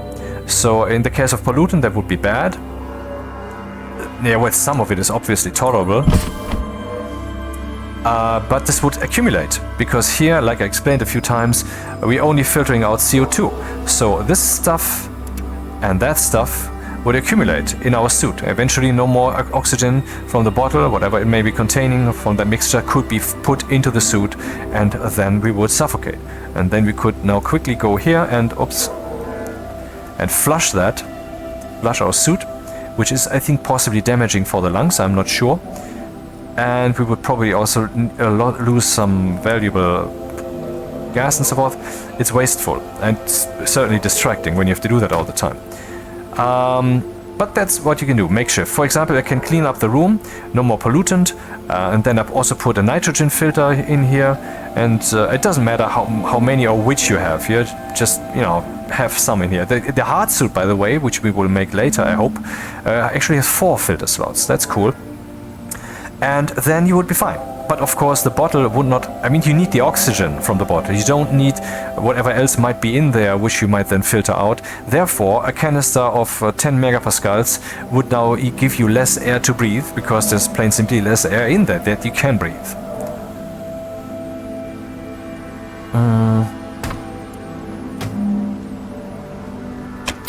So let's actually wire up this thing also, because we can actually check which canister is in there and then adjust the back pressure regulator's target pressure. That would be a cool thing to do. Doesn't really help much if there's already 20 megapascals in here and we stuff a small bottle in there, because that will then just explode. What we can also do, and I did so in one of my Europa playthroughs where I assembled such a thing, you can add another pump back here, and whenever there's no canister in here, you just empty this piece here. But there's more.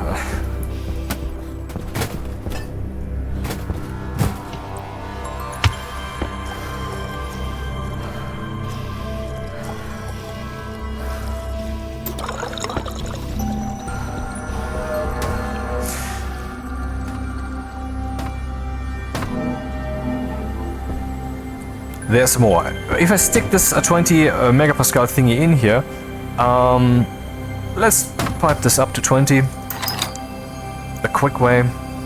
Oh no, let it adjust automatically. Let's just take that in stride. So I don't have to use the labeler now and go back and forth all the time. Let's just do it automatically. So now we have to detect what canister is in there. So the tank filler, which is storage something? Oh, no, not the stork.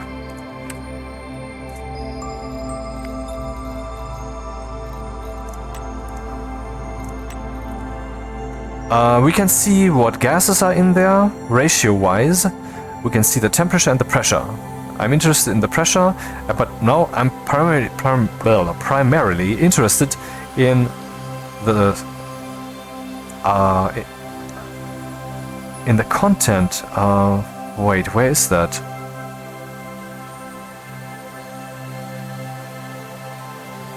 Ah, yes, okay.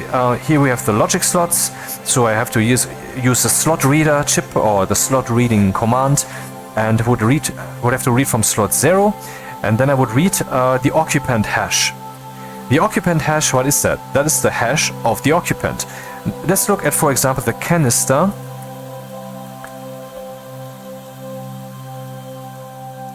Here, what hash does it have this one, or we could just use this then with the hash statement.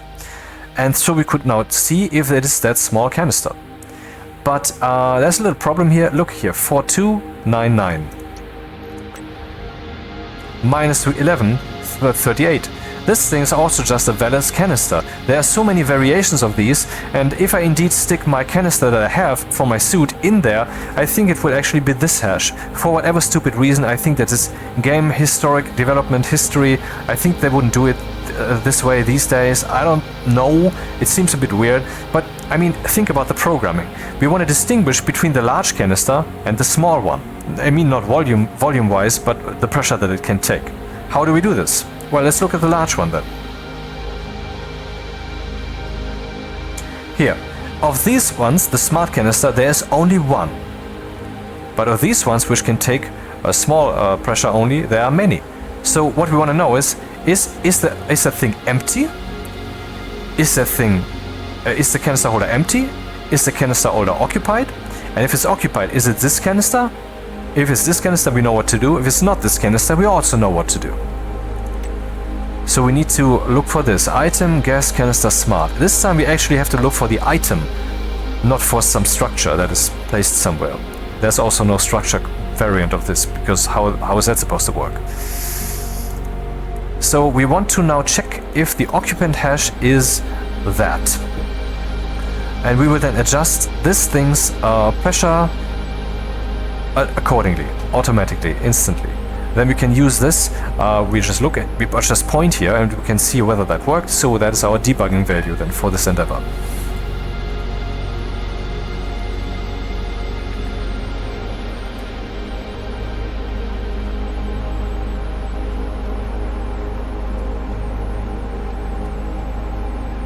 Right, what's the name of that thing up there? O Station Cansto. And what is its name? No, not the kit. I need the installed thingy. Structure, gas tank, storage.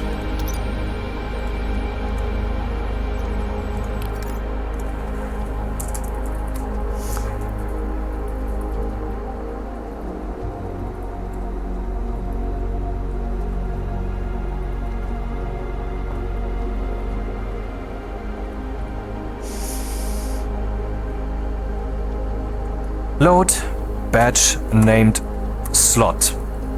Load batch slot also exists. Load slot also? Okay, that's all there. Load named doesn't exist. Load batch named slot. Into register R0 or whatever register we deem appropriate from this particular instance of that particular type. From slot index 0, whether it is occupied. And since we're using a batch command, once again, okay, we have to define how that's supposed to be handled.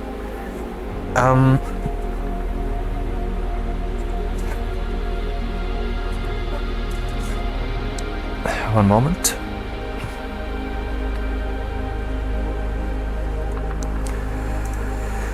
So now we want to define the pressure that we want to set on the pressure regulator. And I would say we set 3 potential values: 0, 9,500, 19,500. So the goal here is to create a value. Let's say we start with the value 0. We use a second register here, move R1, 0. Now this target has been filled with that content. Now we check what value we want. There's actually a select statement. Let's see what it does. Register will be set to a value which is B, this one. The register will be set to B if A is non-zero, otherwise C. A non-zero, why non-zero? I believe what they're saying there is A will be evaluated as a logic value. But logic values can't just be 0 and 1. They are 0 and 1. When you read them for something, that creates a logic statement explicitly. But you can evaluate those statements by just saying it is 0 or it is non-zero. And I'm pretty sure that non-zero is evaluated as in further away from 0 than 1. Or at least, I mean, 0.999 in one of my experiments did not yield a 1, did not yield a true statement. But anyway, whatever. What we want to do is, I mean, we're getting this logic statement already. We now know whether that thing is occupied. Yeah, that's actually wrong. I'm doing the second step before the first here. Occupant hash. Now I want to write into register R0. Yeah, actually, again, the select statement. Hilarious, I need it twice. Select. Register R0 shall be overwritten. And based upon the following evaluation. I am looking at register R0, and I am...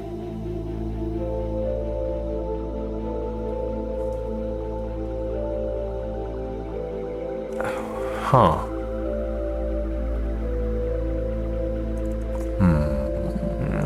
I think I'm doing it wrong. Write into register R0 if R0 is equal to this.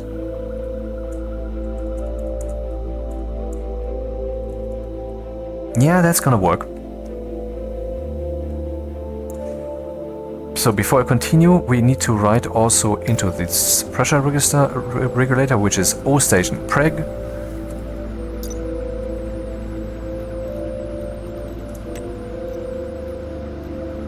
Structure pressure regulator. Ah, come on. Why didn't they fix this yet, goddammit? Things that are too long, shown here with ellipses, cannot be copied by clicking. So structure pressure regulator.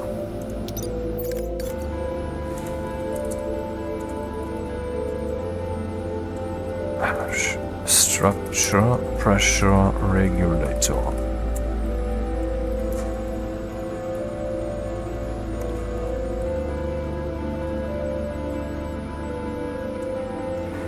What I want to do is, I want to write this thing's value. And I want to do that here. Write batch named. Setting, I would assume. To test that out, I will just run the code. Aha, so, did you see that? It was just turning, was just animated. So I will just write the value of R0, which the goal is to hold here. No, R1. R1 is the target pressure. And it's 0 by default. And now here we check whether that is occupied, and we now branch if equals set if the occupant is it occupied, yes or no. Occupied is 1, not occupied is 0. If R0 is equal to 0, then I want to branch relatively by 1, 2, 3, 4 lines. As in, I'm skipping this whole stuff here, and I'm ending up down here and will be writing the 0. Else this will be evaluated and we'll see whether there's a smart canister in there. Of course, I have to write this properly and then probably think about this. So, we're loading the occupant hash. Now I'm writing into register R0 whether the occupant hash is that. Now we're selecting into register R1, which is our target pressure. Whether register R0 is 1, and if register R0 is non-zero, so if it is 1, for example, then we will set that thing to B, else we set it to C. So if it is indeed the smart canister, we set it to this, else we set it to that. Sounds proper. Let's see if that number here is correct. 4. 1, 2, 3, 4. Yep. We could also do this, would still work, because we're skipping over these lines, that's the idea. So, if you now stick in a small canister, this thing should snap up to 9,500.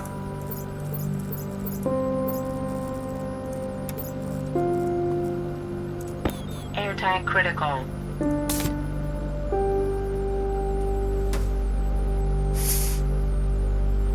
You can see it is filling very slowly to 9,500. The pressure regulator is making that happen. It is set to 9,500. Now it's set to 19,500, and you can see the whole dynamics of the gas exchange and pressure changes going on. This canister is now being filled. You can see it's already at 11 megapascals and so forth. And if I stick this one in, well, then I have to reload my game. So let's toss it so I don't misclick.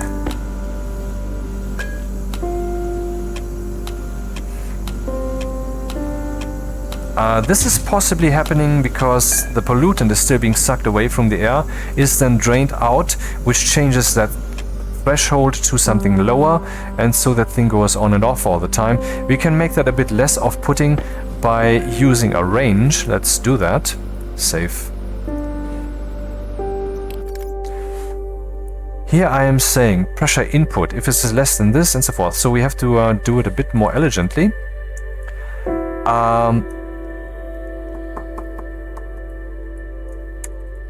Branch, if less than R0 35,000 relative, I don't know by which amount yet.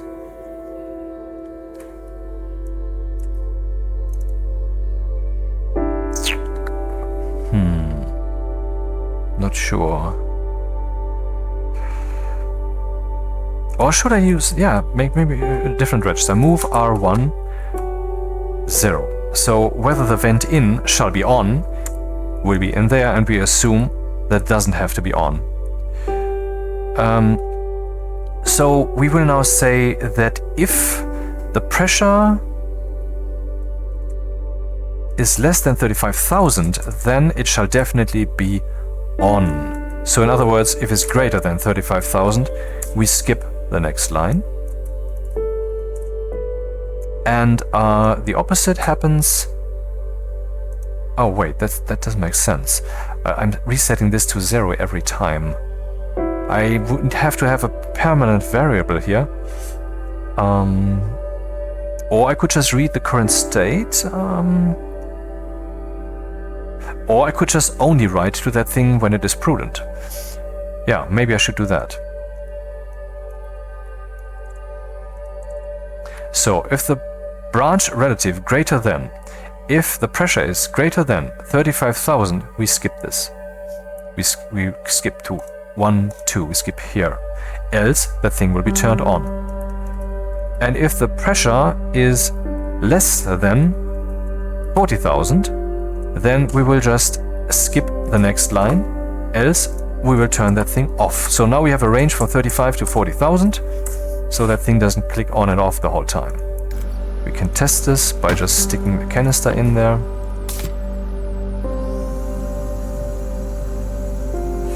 Yeah, that's a bit unfair. Oh, see, it's not clicking on and off the whole time. Oh. Maybe the range of 35,000 and 40,000 is too narrow, because that thing is rather fast. What gas do we have? 90.5 megapascals, nicely warm, pure oxygen.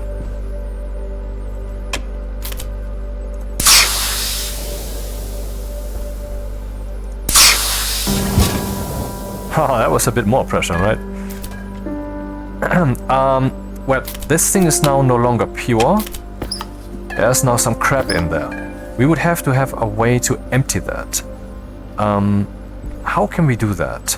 This thing is focused on oxygen. We could say we stick a bottle in there, and as soon as we detect that there's something in there that doesn't belong, we pump that into the room before we do the pressure regulation stuff here. But there's something else. If I stick this thing in here, you will observe, now we're at 0, 9,500, that this fills rather slowly. I mean, this takes its sweet time. What if we're in a hurry and don't want to wait around for this thing the whole time? Then we can increase the volume here of this pipe network. So we could, for example, stick one of those canisters on there, one of those cans. I don't think they exist in an insulated form, and everybody has been complaining about that for a long time. I don't know if those will come. I hope so. I mean, if I would put it in here, it would be kind of in the way, because everything is so cramped. And if I put it on the top, then it will cool down with the planet. I don't want that. If I stick it here, I probably can't walk underneath. Yeah, that actually it makes the case for the ceiling not always being this low. Maybe that's something we should consider when we're extending over there. Yeah, let's expand the range from to 20,000, 20,000 to 40,000, and try again.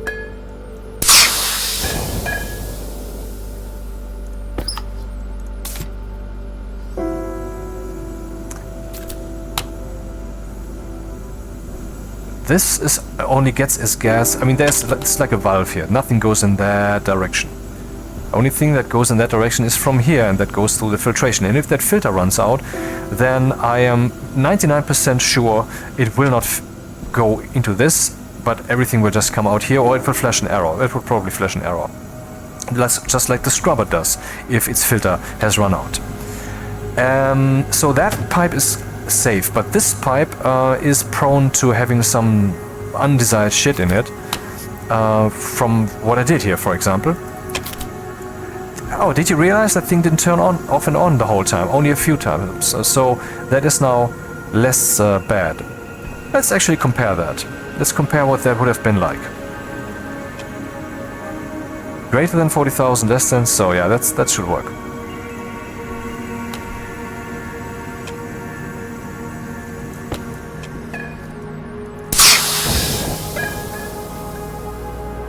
I wonder if this would actually get me the disc or whatever is lying below the ground here in that ground floor construct out of there. I don't think so. I don't want to test this now.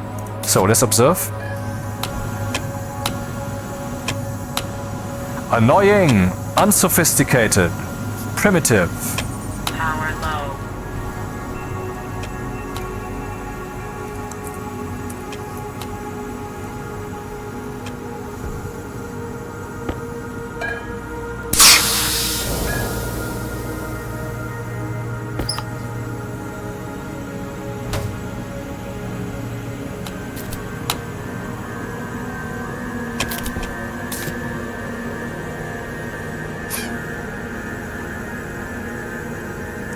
So what I'm planning here is I want to detect if there's anything in here that is not oxygen.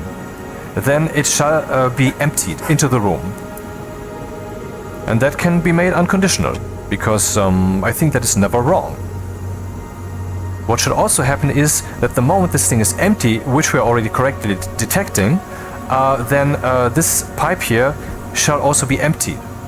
So that if we put in a small canister, we will not get an explosion, but you know, that's a good thing. So let's put a pump on there that could do that with a pipe cowl. Yep. So we're making a nice O2 station here with also all bells and whistles. We have the turbo pump, which pumps very fast and is rather loud and takes some valuable resources, electrum for example. And we have the simple pump, which isn't as fast and can only pump in one direction.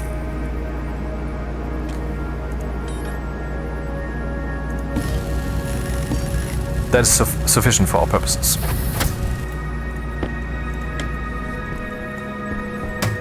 So once again, the cable has to be considered and the pumping direction. I want to see it from this side. I'm doing so. Yeah, so we have to put it on this side. But then I think I can't walk underneath. But I can't walk underneath anyway. Okay.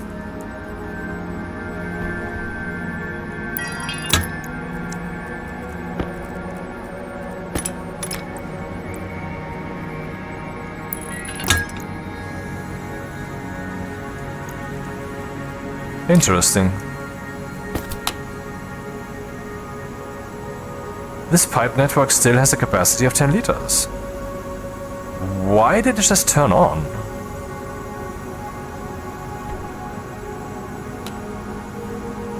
I don't understand. I'm pretty sure that me placing this here in the air did not actually take up a little bit of space here volumetrically and thus increasing the station pressure. That would be hilarious.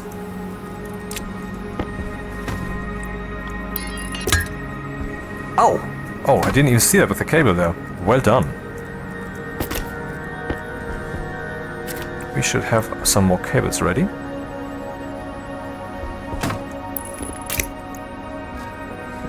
So now if need be, we can just empty that stuff. But it's best if that happens automatically, because then I don't have to work on this here. Also, this should turn on automatically. Everything here needs to be automated. Automation station.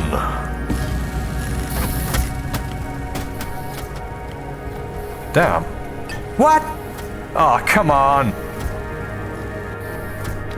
That's the active vent or whatever that is. That was really not necessary. Universe, why do you do that to me? What have I done for you? Oh no, that's actually the and now things are getting wild.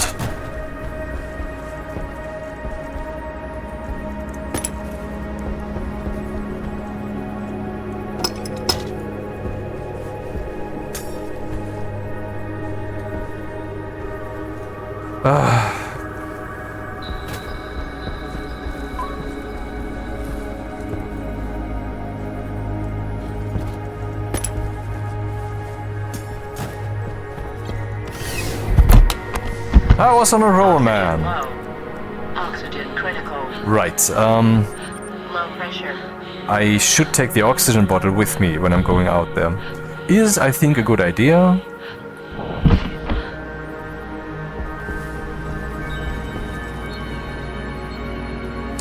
Well then, let's utilize the things we have.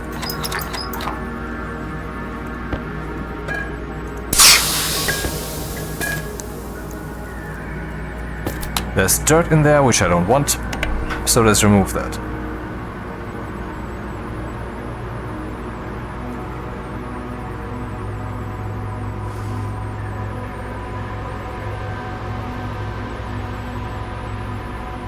And gone.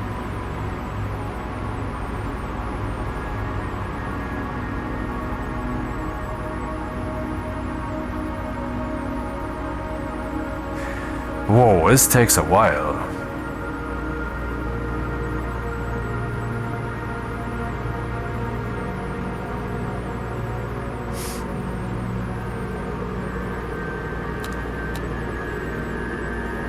But it's done.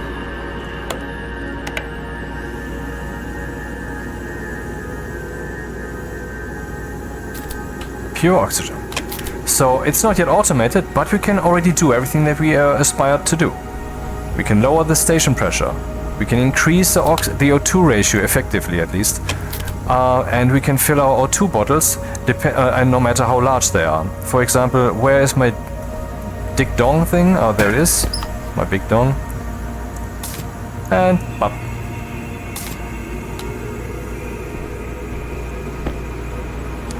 If I keep going like this, eventually I will run out of oxygen, but yeah, we're gonna see how that balances out.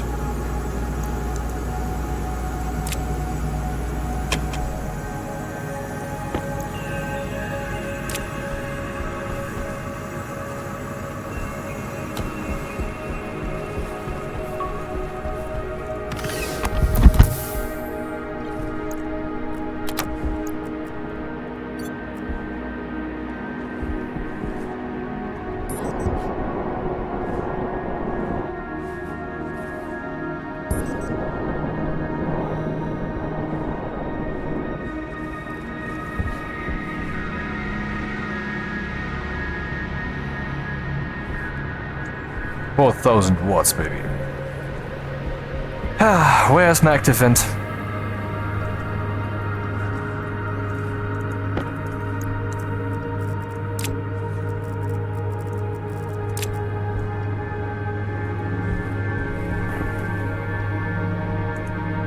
Nothing in there. Hunger caution. I don't get it. Where's the active vent? I'm sure it went in there.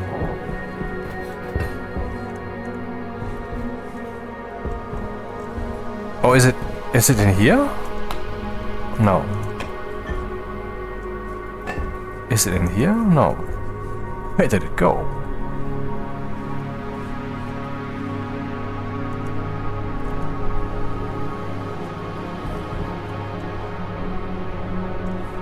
I don't know. Was it smelted? I have never...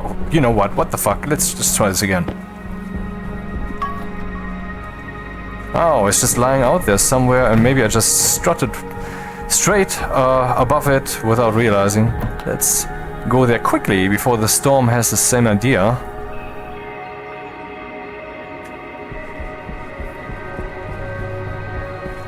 So that's one. Huh. Well, that's the only one.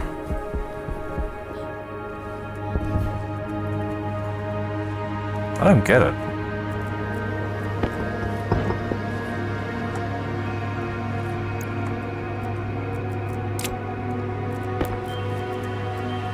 Well, let's just see if we can use the arc furnace as normal.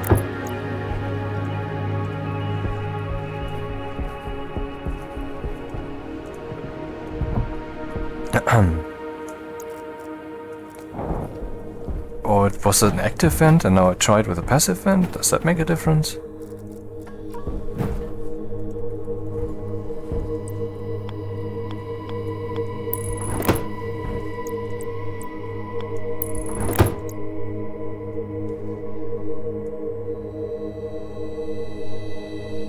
Why do I have a basic chute too many? A mystery is hunting another mystery, and they're both in the mist. Ah, some gold maybe. Ah, that's stupid. Those are the kind of phases I should cut out of such a video. Oh, it's smelting. That was quick.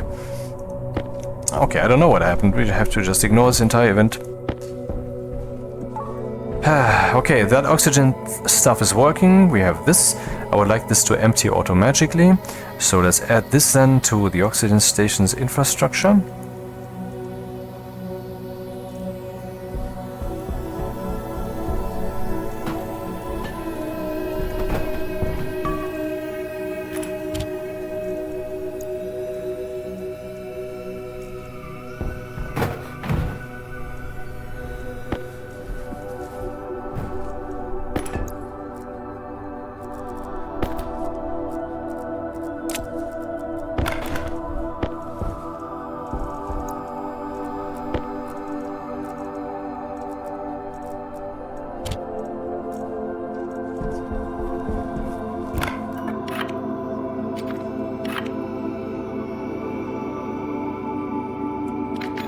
O station pump. Structure volume pump, I would assume.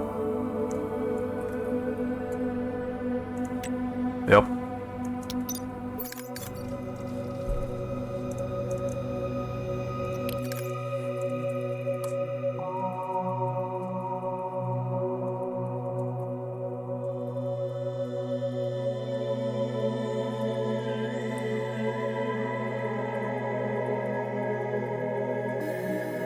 So we want to turn the pressure regulator off when there is no canister in there, or when we have decided to evacuate whatever is in there. In other words, it shall be off, except when we really want it on. That's a better way to think about it. When do we want it on? In all other cases, I guess. So we switch that vent into that mode. That is input regulation, that is output regulation.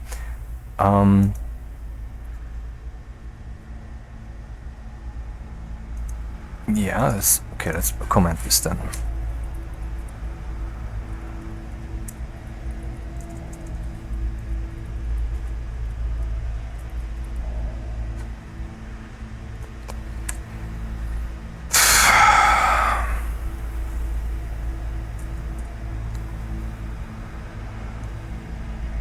Yeah, it's nicely, elegantly done here, but now we need that information whether there's something in there again. Should we make that a global variable or just read it again? Reading it again from a device is inelegant.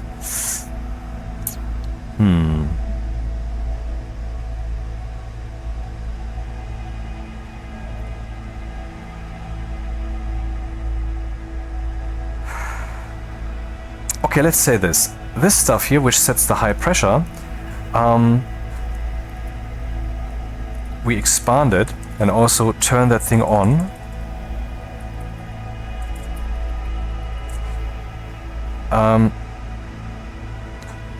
But no, else we would have to turn it off. Damn.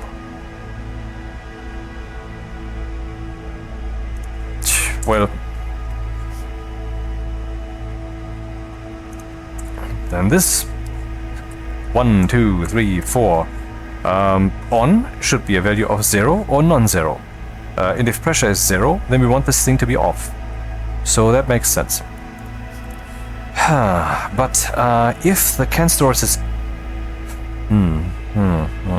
Yeah, I guess we should splice this whole thing into two different programming paths.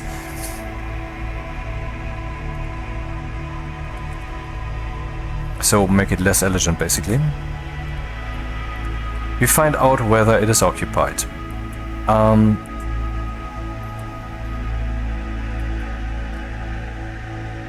BEQR0.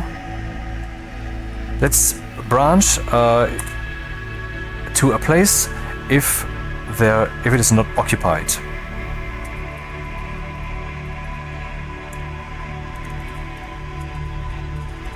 One of the things we want to do then is we want to set the pressure to 0, and we also want to turn that thing off.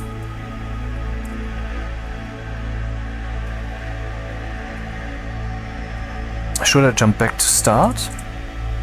Not sure. Yeah, let's do that. Jump start. So two entirely separate programs, and that is decided up here, depending on whether it's occupied. But, however, we have another such thing going on. We want to find out if there's anything in there that we don't want. So, in a way, the occupied question is not the major question. Or rather, when we read whether it's occupied, then we want to override whatever's being read there. Okay, let's do something else then.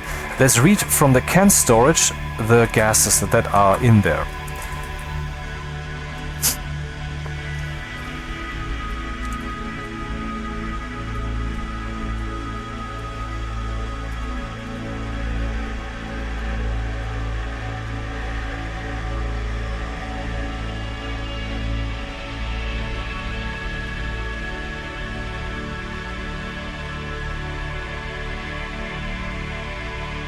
So what gases do we have then?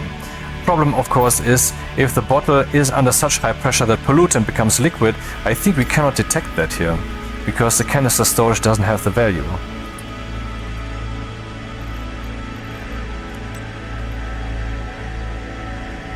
Yep, indeed. We don't care about this, we care about that. Carbon dioxide, yeah, I wanted to copy that, but okay.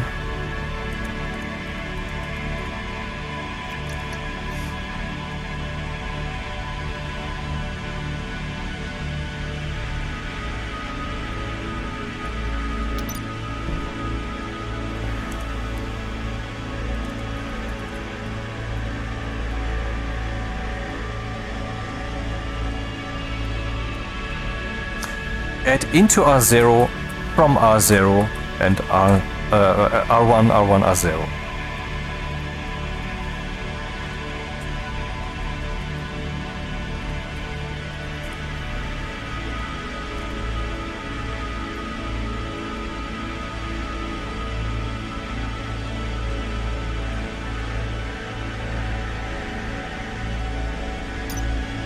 We have this one, we have this one, we have this one. Volatiles, water, nitrous oxide. Volatiles, water, nitrous oxide.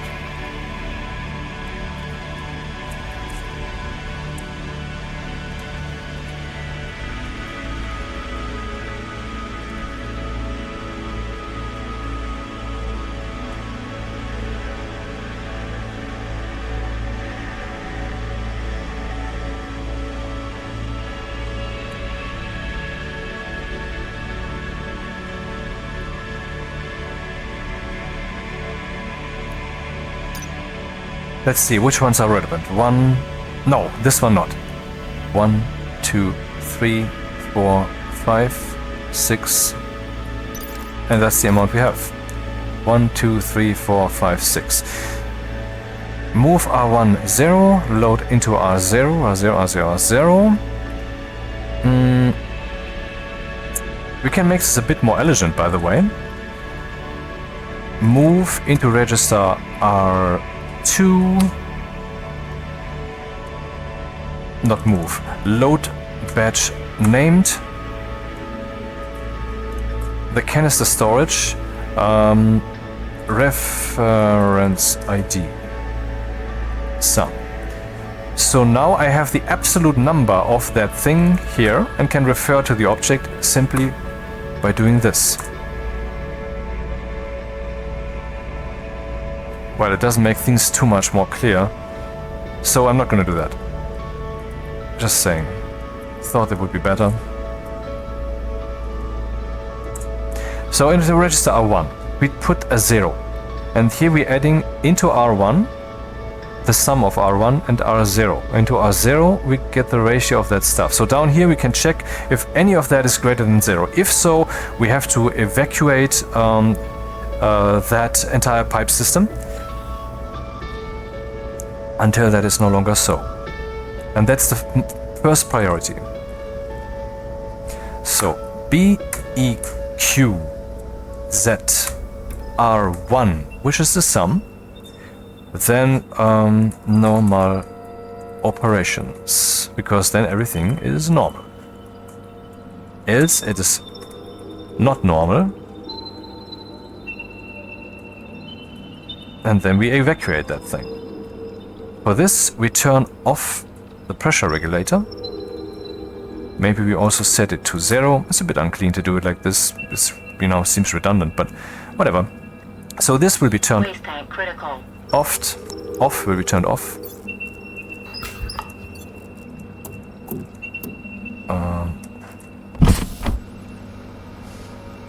And we want to turn that pump on. Do we have that yet? Yes, we do. But before I do that, I want to make sure that I'm actually in control of that pump. And how many lines do we have? Oh, we're still fine.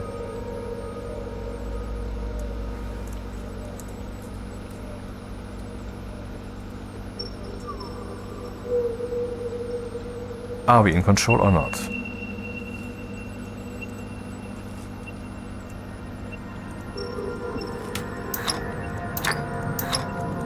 Yep, we are.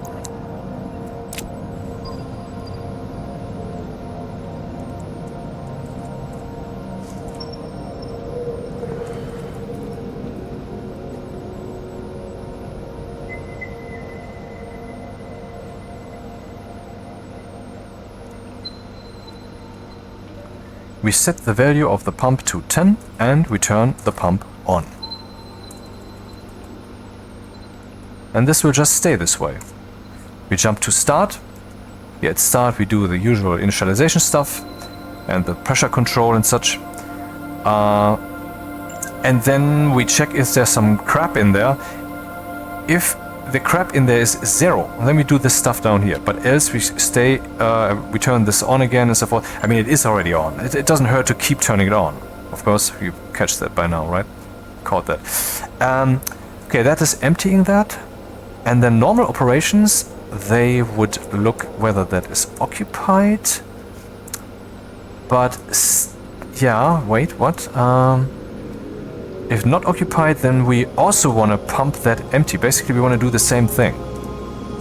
Seems a bit redundant once again, but it's easier to read this way. If not occupied, then we do this. Else we branch to occupied. Oh.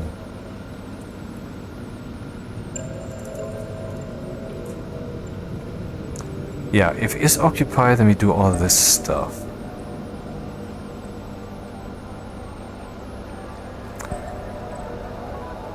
It would be even more elegant if you wouldn't just check if there's something in there or not to choose whether it will be emptied, but if you just check if the pressure in there is alright. If the pressure is too high, then we pump some stuff out, and then we just say that the target pressure shall be, for example, 0 if there's nothing in there.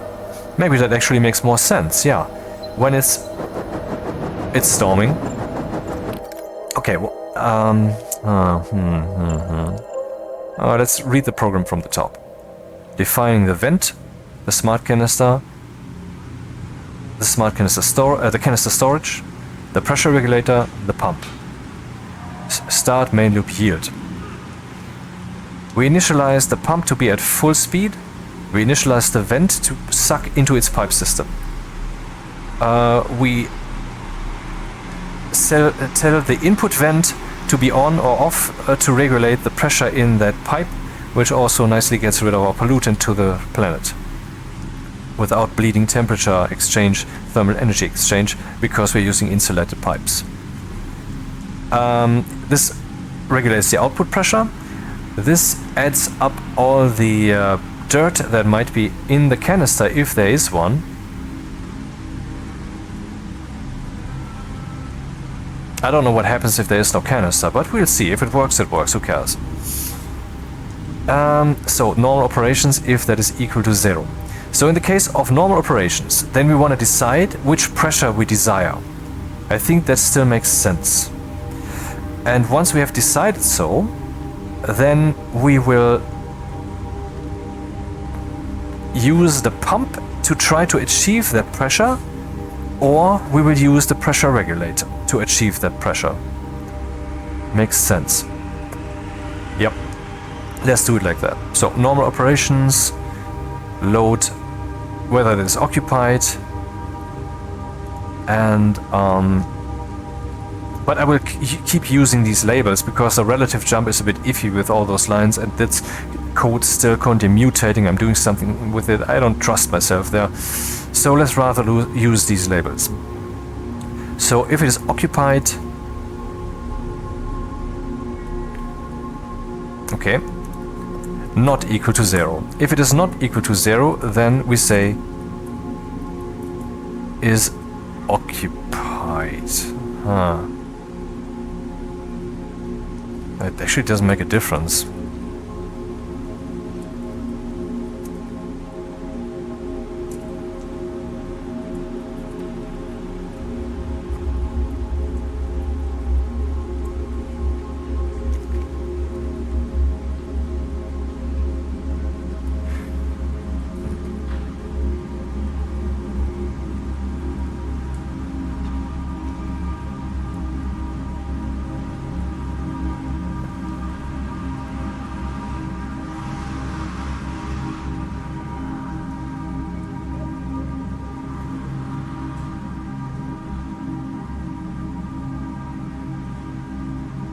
Dude, what am I doing?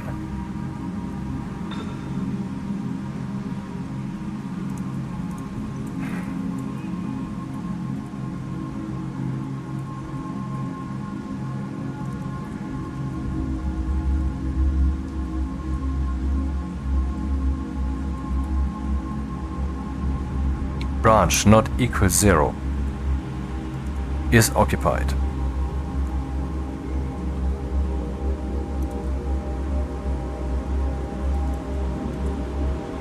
When occupied, then we want to know the occupant hash, and then we select the respective pressure.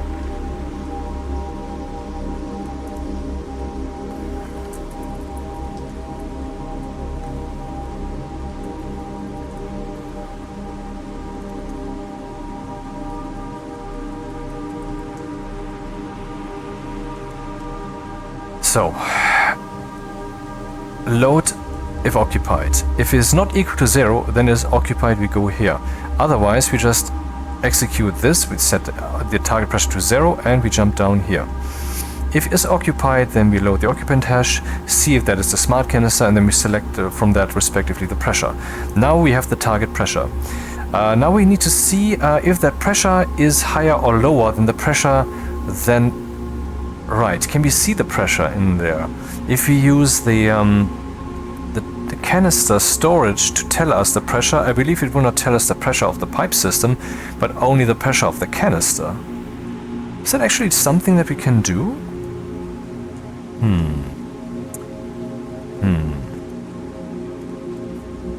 I will now use the pressure regulator as a debug value intentionally.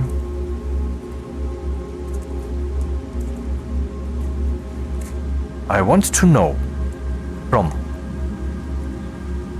the can storage. Alright, I already see. I'm loading from the slot. If there's nothing in the slot, I will not get that information. Shit. Wait a minute. Oh, you can see the pressure of the... Oh, okay. But okay, let's just verify that.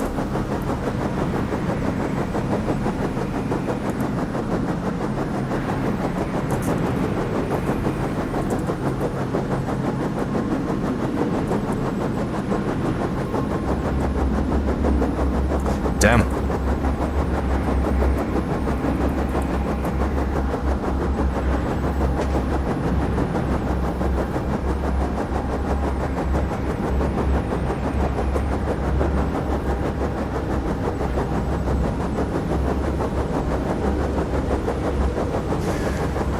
Load batch named. Can store its pressure, not from the slot, but from the device itself. Turn the pressure regulator off, set the pressure that you measure there to the pressure regulator, run. Now we have a pressure of 19,538, and that's it seems to be correct.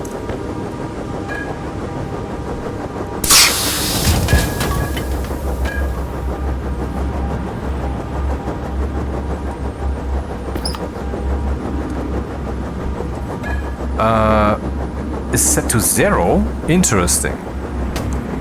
So I believe this actually doesn't work. Here we can see that the pressure in this pipe system is 19.5 megapascals, but the pressure regulator is set to 0, so this thing's pressure value is actually not off the pipe network, but off the bottle. Then I wonder why you can actually check for the slot. I guess I will ask that in the forums. Screenshot. Because maybe they just forgot it.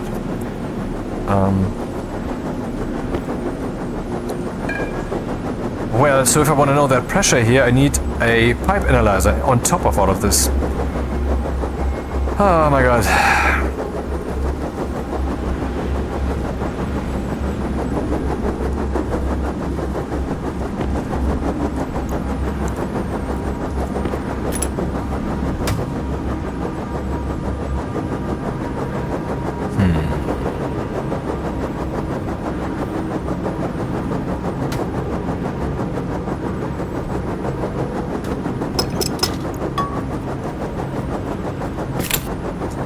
Station pump.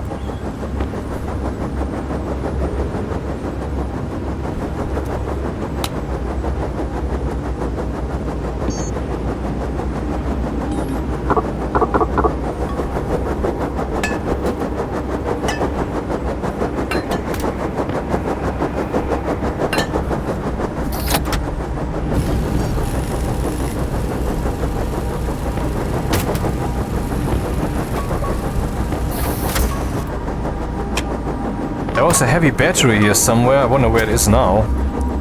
A large battery. I put a large battery here for the... You know, I wanted to expand this. I already prepared all the things. Damn it. Oh, there it is. Have a look.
This needs to be turned on. Always.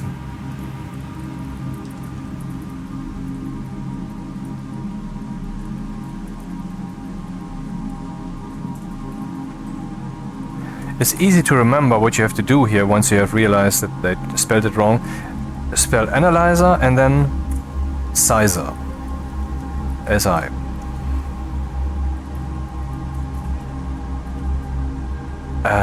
Ins.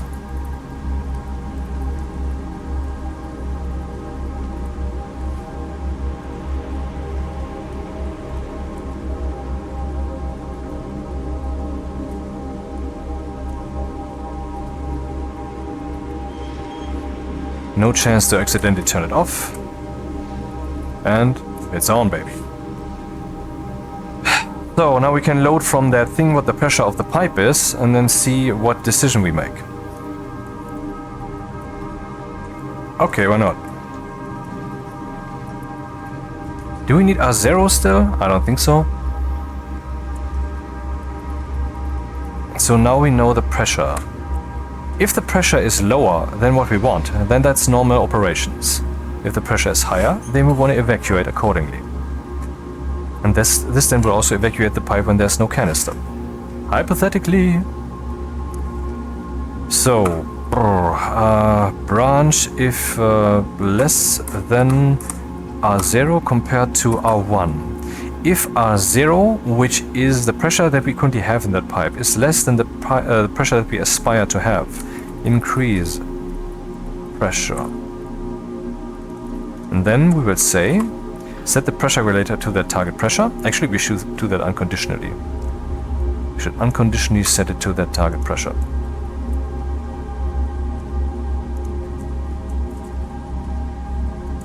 And then we see if the pressure needs to be increased, then we say on. Then we can say on 1 actually, now that we are distinguishing it in this way. Else we turn it off.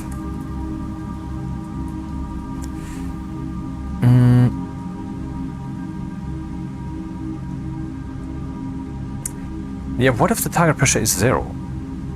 And the current pressure is 0? Should we then waste electricity on the pressure regulator, which takes, I think, 100 watts or something?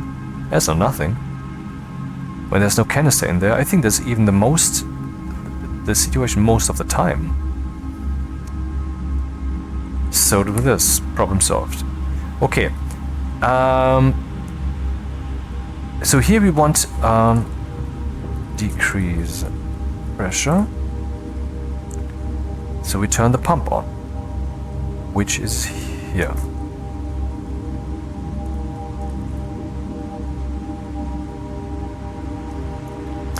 What am I doing? I should initialize the pump one time up here where I initialize stuff. Not every time.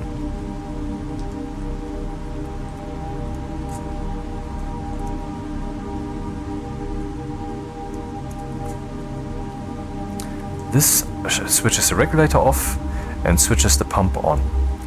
And in this case I want the pump off and the regulator I want beep, depends on the target pressure. I wonder if this works. Save, export. It's being turned off, so the script is running. This is not being accessed. Why not? Oh, station anal. Did I do something wrong here?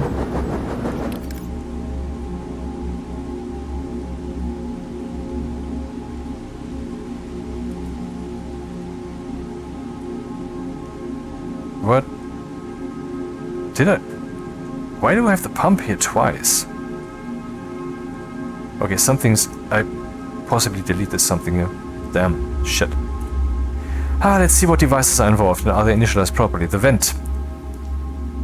Analyzer is hypothetically log on and on 1. Oh, station analyst. Structure pipe analyzer. That is correct. I know that. Done that so many times. Oh. Yeah, that is not productive.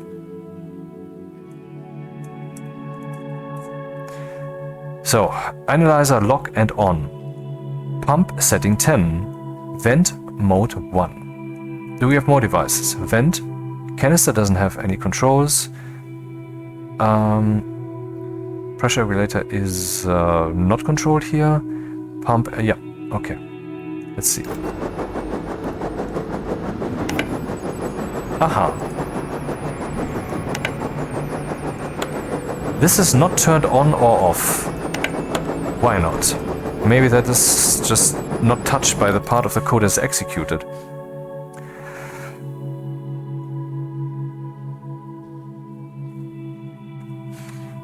By the way, should this be evacuated now? Normal operations. Load batch name slot.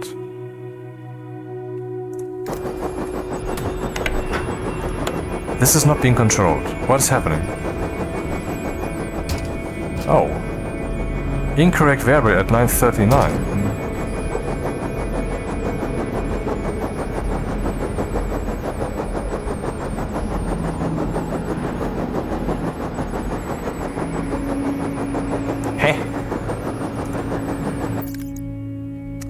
Oh, those are the values of the device itself, not of the contained thingy. Yeah, in a proper IDE, which I don't expect this to be, I'm not saying that at all, you could now, for example, create multiple cursors, which I would do in IntelliJ, for example, and then just add all these lines simultaneously. This should do the trick. Aha. I don't know why it's doing that, but it's doing that correctly.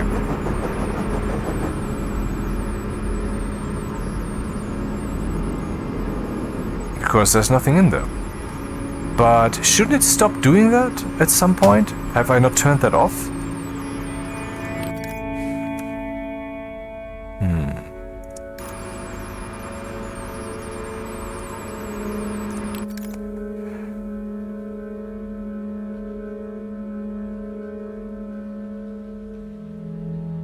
Not equal to 0 is occupied. Ansonsten, else occupied.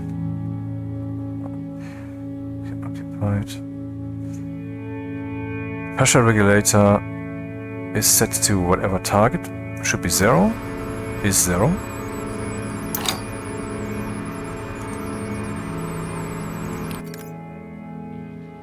Analyzer is red, the pressure. Theoretically.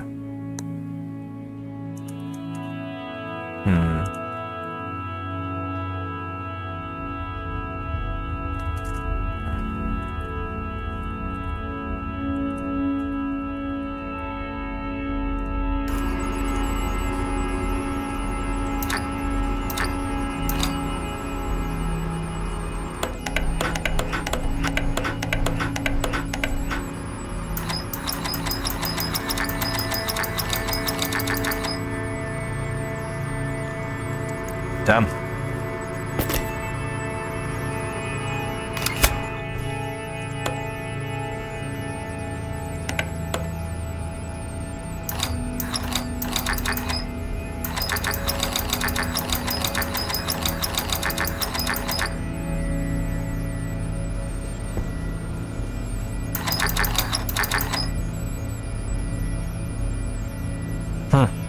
I guess everything is alright in this regard, I'm just looking stupidly.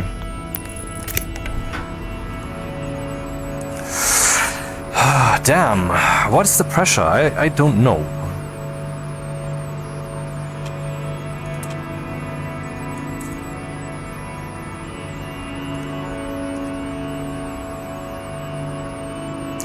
I need a debug value here, man.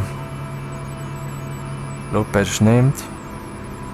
Class under pressure sum. Branch less than. R0, R1. If... Oh, I see the problem. If... Yeah, I should say this. That's all. And that is all. Because if the pressure is less than the desired pressure, then it would go this way. Else it would try to evacuate that. But 0 is not less... I mean, we have achieved pressure 0 already. Less than or equal was the way to go. Okay, then what happens if we stick our oxygen canister in there?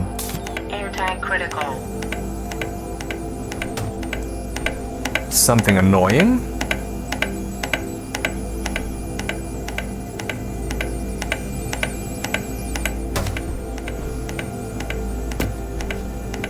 Man, I can't walk in this corner anymore.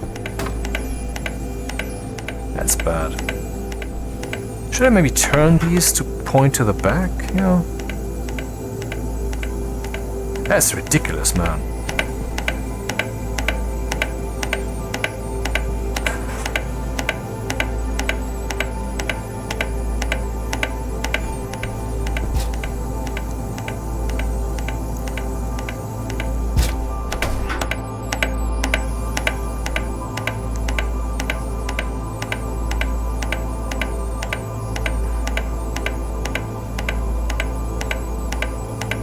I think it should turn off now. Oh good. Else there's some stupid programming bug in there. And yet of course it should behave like this. It's ridiculous.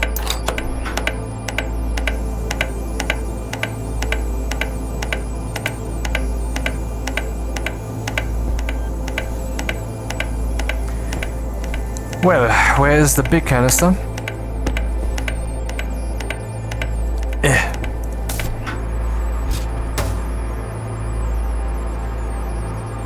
What's happening? Oh, I guess there's some stuff in there that doesn't belong. So it's evacuating that. Good. That was the goal. So we don't have any dirt that we breathe in.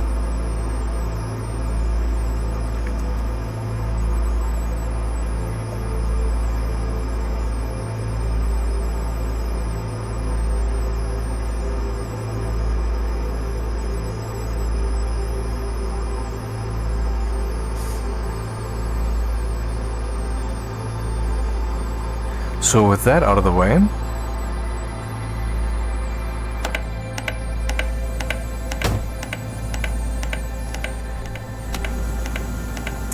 yeah, it's not filling very slowly, so this constant clicking might not actually have much influence on the speed. But is that really necessary, man? What's happening there?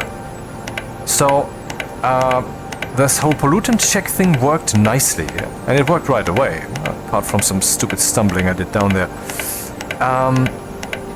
Normal operations. Occupy.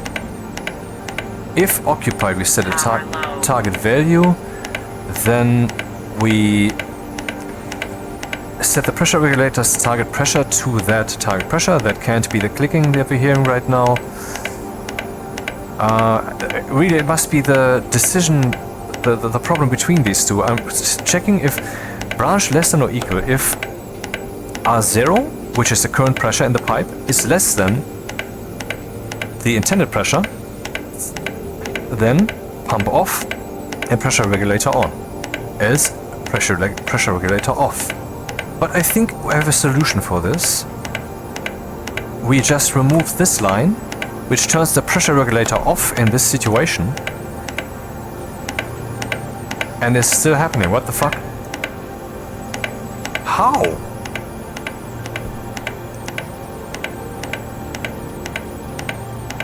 The pressure regulator is... Okay, let's remove this for a second. Stupid, I meant the other one. Aha, now it stops clicking. Why is it deciding... Why is it clicking this whole time? The pressure regulator is being turned on and off.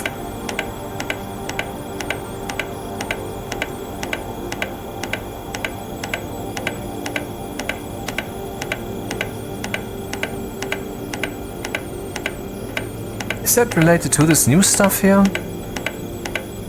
Well, we can find out easily. I will just skip this new stuff here and say jump normal operations unconditionally. No, it doesn't have that effect. Would have wondered anyway.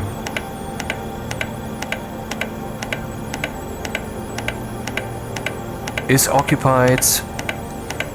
Move. R10. Execute occupied.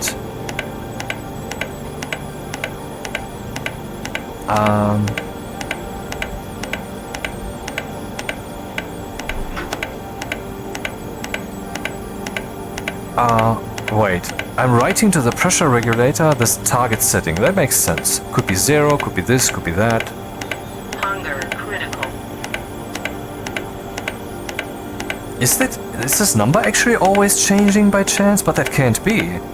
R1 is definitely set to, since it's occupied, to either this or that. So that's not happening. This is always a value greater than 0. But this is being turned off and on all the time. How can that be? I don't get it, man.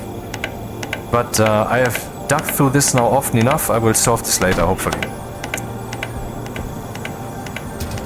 So sticking this in there right away is not wise. Now it's evacuating. And now we can stick this in there rather quickly. And we're fine. We can even do this on the fly, because the pressure is so much lower, so nothing can happen. But if I would do it the other way around, I guess we'd have problems. We can test this. This is almost at the 9,500 target pressure. Let's save and stick it in. Aha, so what we just experienced is that this thing actually was overpressure, and is it damaged? It's not damaged? Man, this thing's rather safe. Hilarious. Bizarre. Amazing. Chocolate chips. Well, I will now turn these backwards so that they're not in the way. Oh, interesting. This is in the way, but that one is not in the way.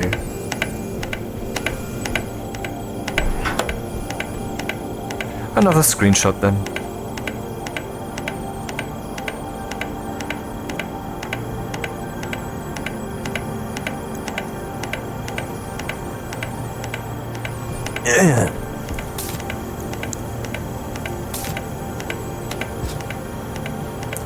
Well, this is intentional.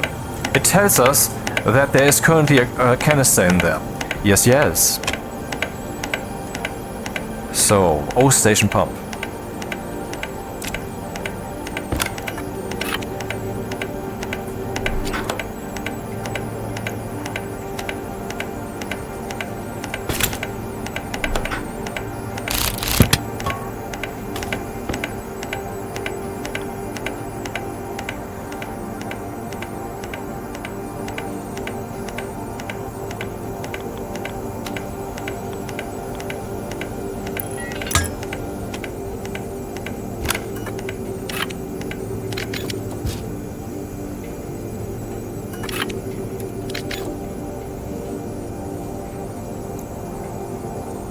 Man, that was way more extensive than I thought, but somehow I kind of sometimes get lost in details and fickle work and yeah, perfectionism maybe. Oh, that is convenient.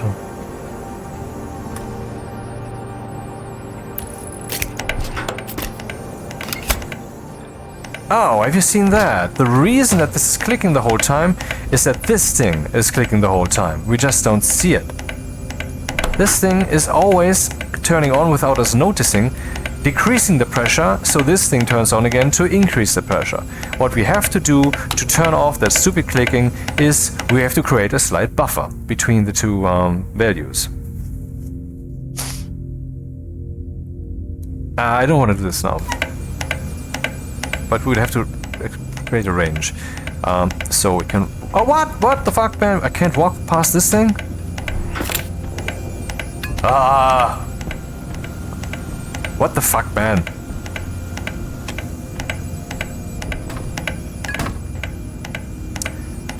The annoyance is strong with this one.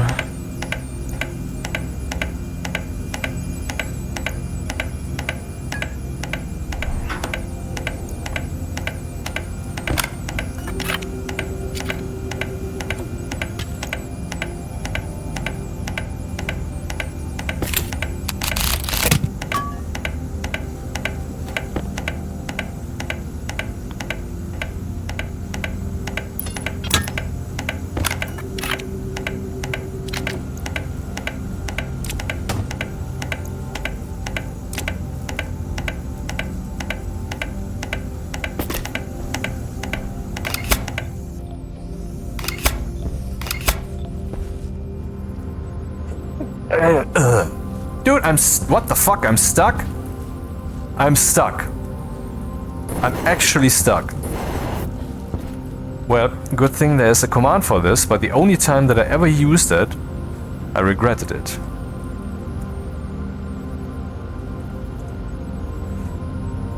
What?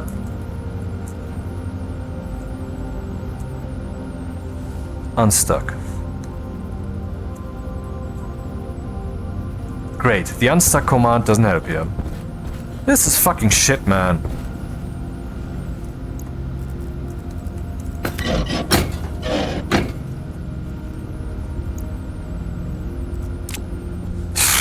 I was standing on that thing. Oh, not a good start, man. Not a good start. What do you mean start? You've been playing this for 20 hours. Dude, the station is only still in its infancy. Yes, it is. Yeah. How can I make this not suck?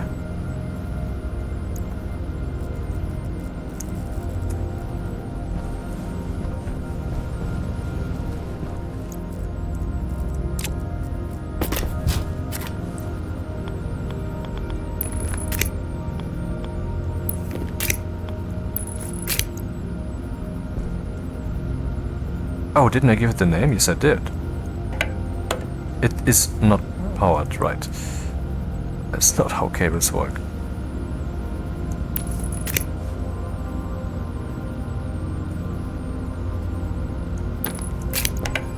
Yeah, okay, we're back online, alright.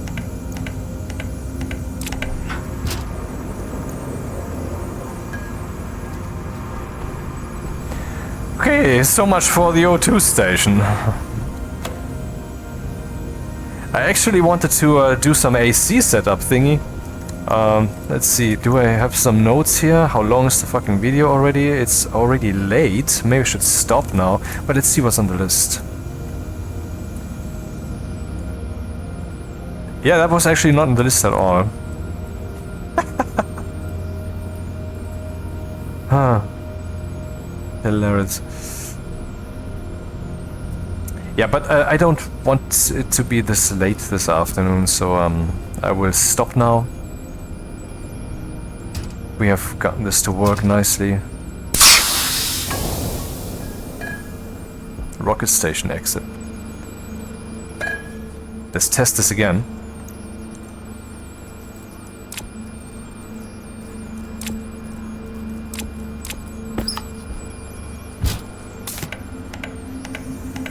Oh, it's being filled? I thought there would be crap in it. I don't understand. And there is crap in it. Dude, what the fuck's happening? Why is this being filled? Did I forget to export, maybe? Oh, yes, I did. I jumped over that cleaning up stuff and I forgot to export. La la la. Good that I tested this and accepted it as final. My god. Yeah, so we got power, more than we need right now. Everything is nice, except very cramped. Hydration critical. I didn't yet have the opportunity to get CO2 for our plants. We have now some kind of O2 pollutant cleaner, some pollutant cleaner, and well, of course, you could do that manually. I mean, you could say, let's stick an active vent back here, which sucks the air from the station. But only until the pipe has reached some certain pressure. And then pipe it into the station again, so the pipe is constantly under pressure, and you will suck it into the station again, but keep the pipe under respective pressure. So I think you should use a pressure regulator then. A pressure regulator and a back pressure regulator. You would use a back pressure regulator maybe up here, where you pump it back into the station, so that it makes sure that the pressure that the pipe has a minimum pressure. And on this side, you would have to have a pressure regulator, which makes sure that there's something going into the pipe in the first place. Then outside, you have this and insulated pipes, of course, so that the pollutant gas you get rid of that. And mind though that this thing uses quite some electricity. 100 watts. So using 2 of these, I mean, back pressure is probably the same. Yep, 200 watts to clean your air using phase change when you could just run the scrubber. How much does the atmospherics device cost? I mean, we could just use an atmospherics device with some passive vent here, and then we could just use an O2 and CO2 filter here. Problem though is then we get rid of the nitrogen also. What if we want that? Well, then we just pipe it up the opposite way. Then we tell it to get rid of the pollutant explicitly. Pollutant and maybe volatiles, or into, or one of the two. We have to make a choice. And then that will be pumped out of the station, and the rest will be pumped back in here. How much does a filtration unit cost? When it runs, it costs 10 watts. Yeah, but that's the base power usage. When it's actually running, we can actually look at the network analyzer. Where is it? Here. And then I have to make sure that we have something that needs to be pumped.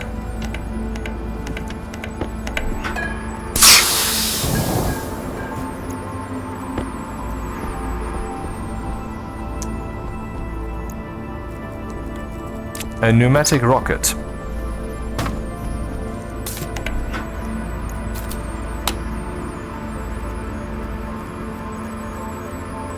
Da. O2 station filtration is using 10 watts right now. 10 watts. But is it pumping really? I don't think so. Because this thing is currently being emptied. Ah, now it's on. Off again. Where is it? Damn it. Probably scrolled past it. Where is it? There. 10 watts. Really? Only 10 watts even though it's currently running at full capacity? 10 watts! No. Have you seen that? It was showing something else there for a second. 100. But why is it only showing that sometimes? I mean, it's on constantly right now. I don't get it. Anyway, so it seems to consume 100 watts. That's still only 100 and not 200. So if you want to remove some stuff, but then again, I personally don't think like that. Just see to that you have enough electricity so that it's fun, and then have fun. I mean, another approach is questionable.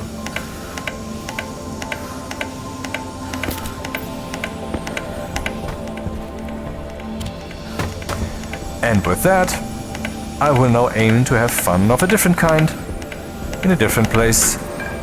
Recording commences tomorrow, or maybe later today, maybe this evening? Probably not. So, see you the light? See you then.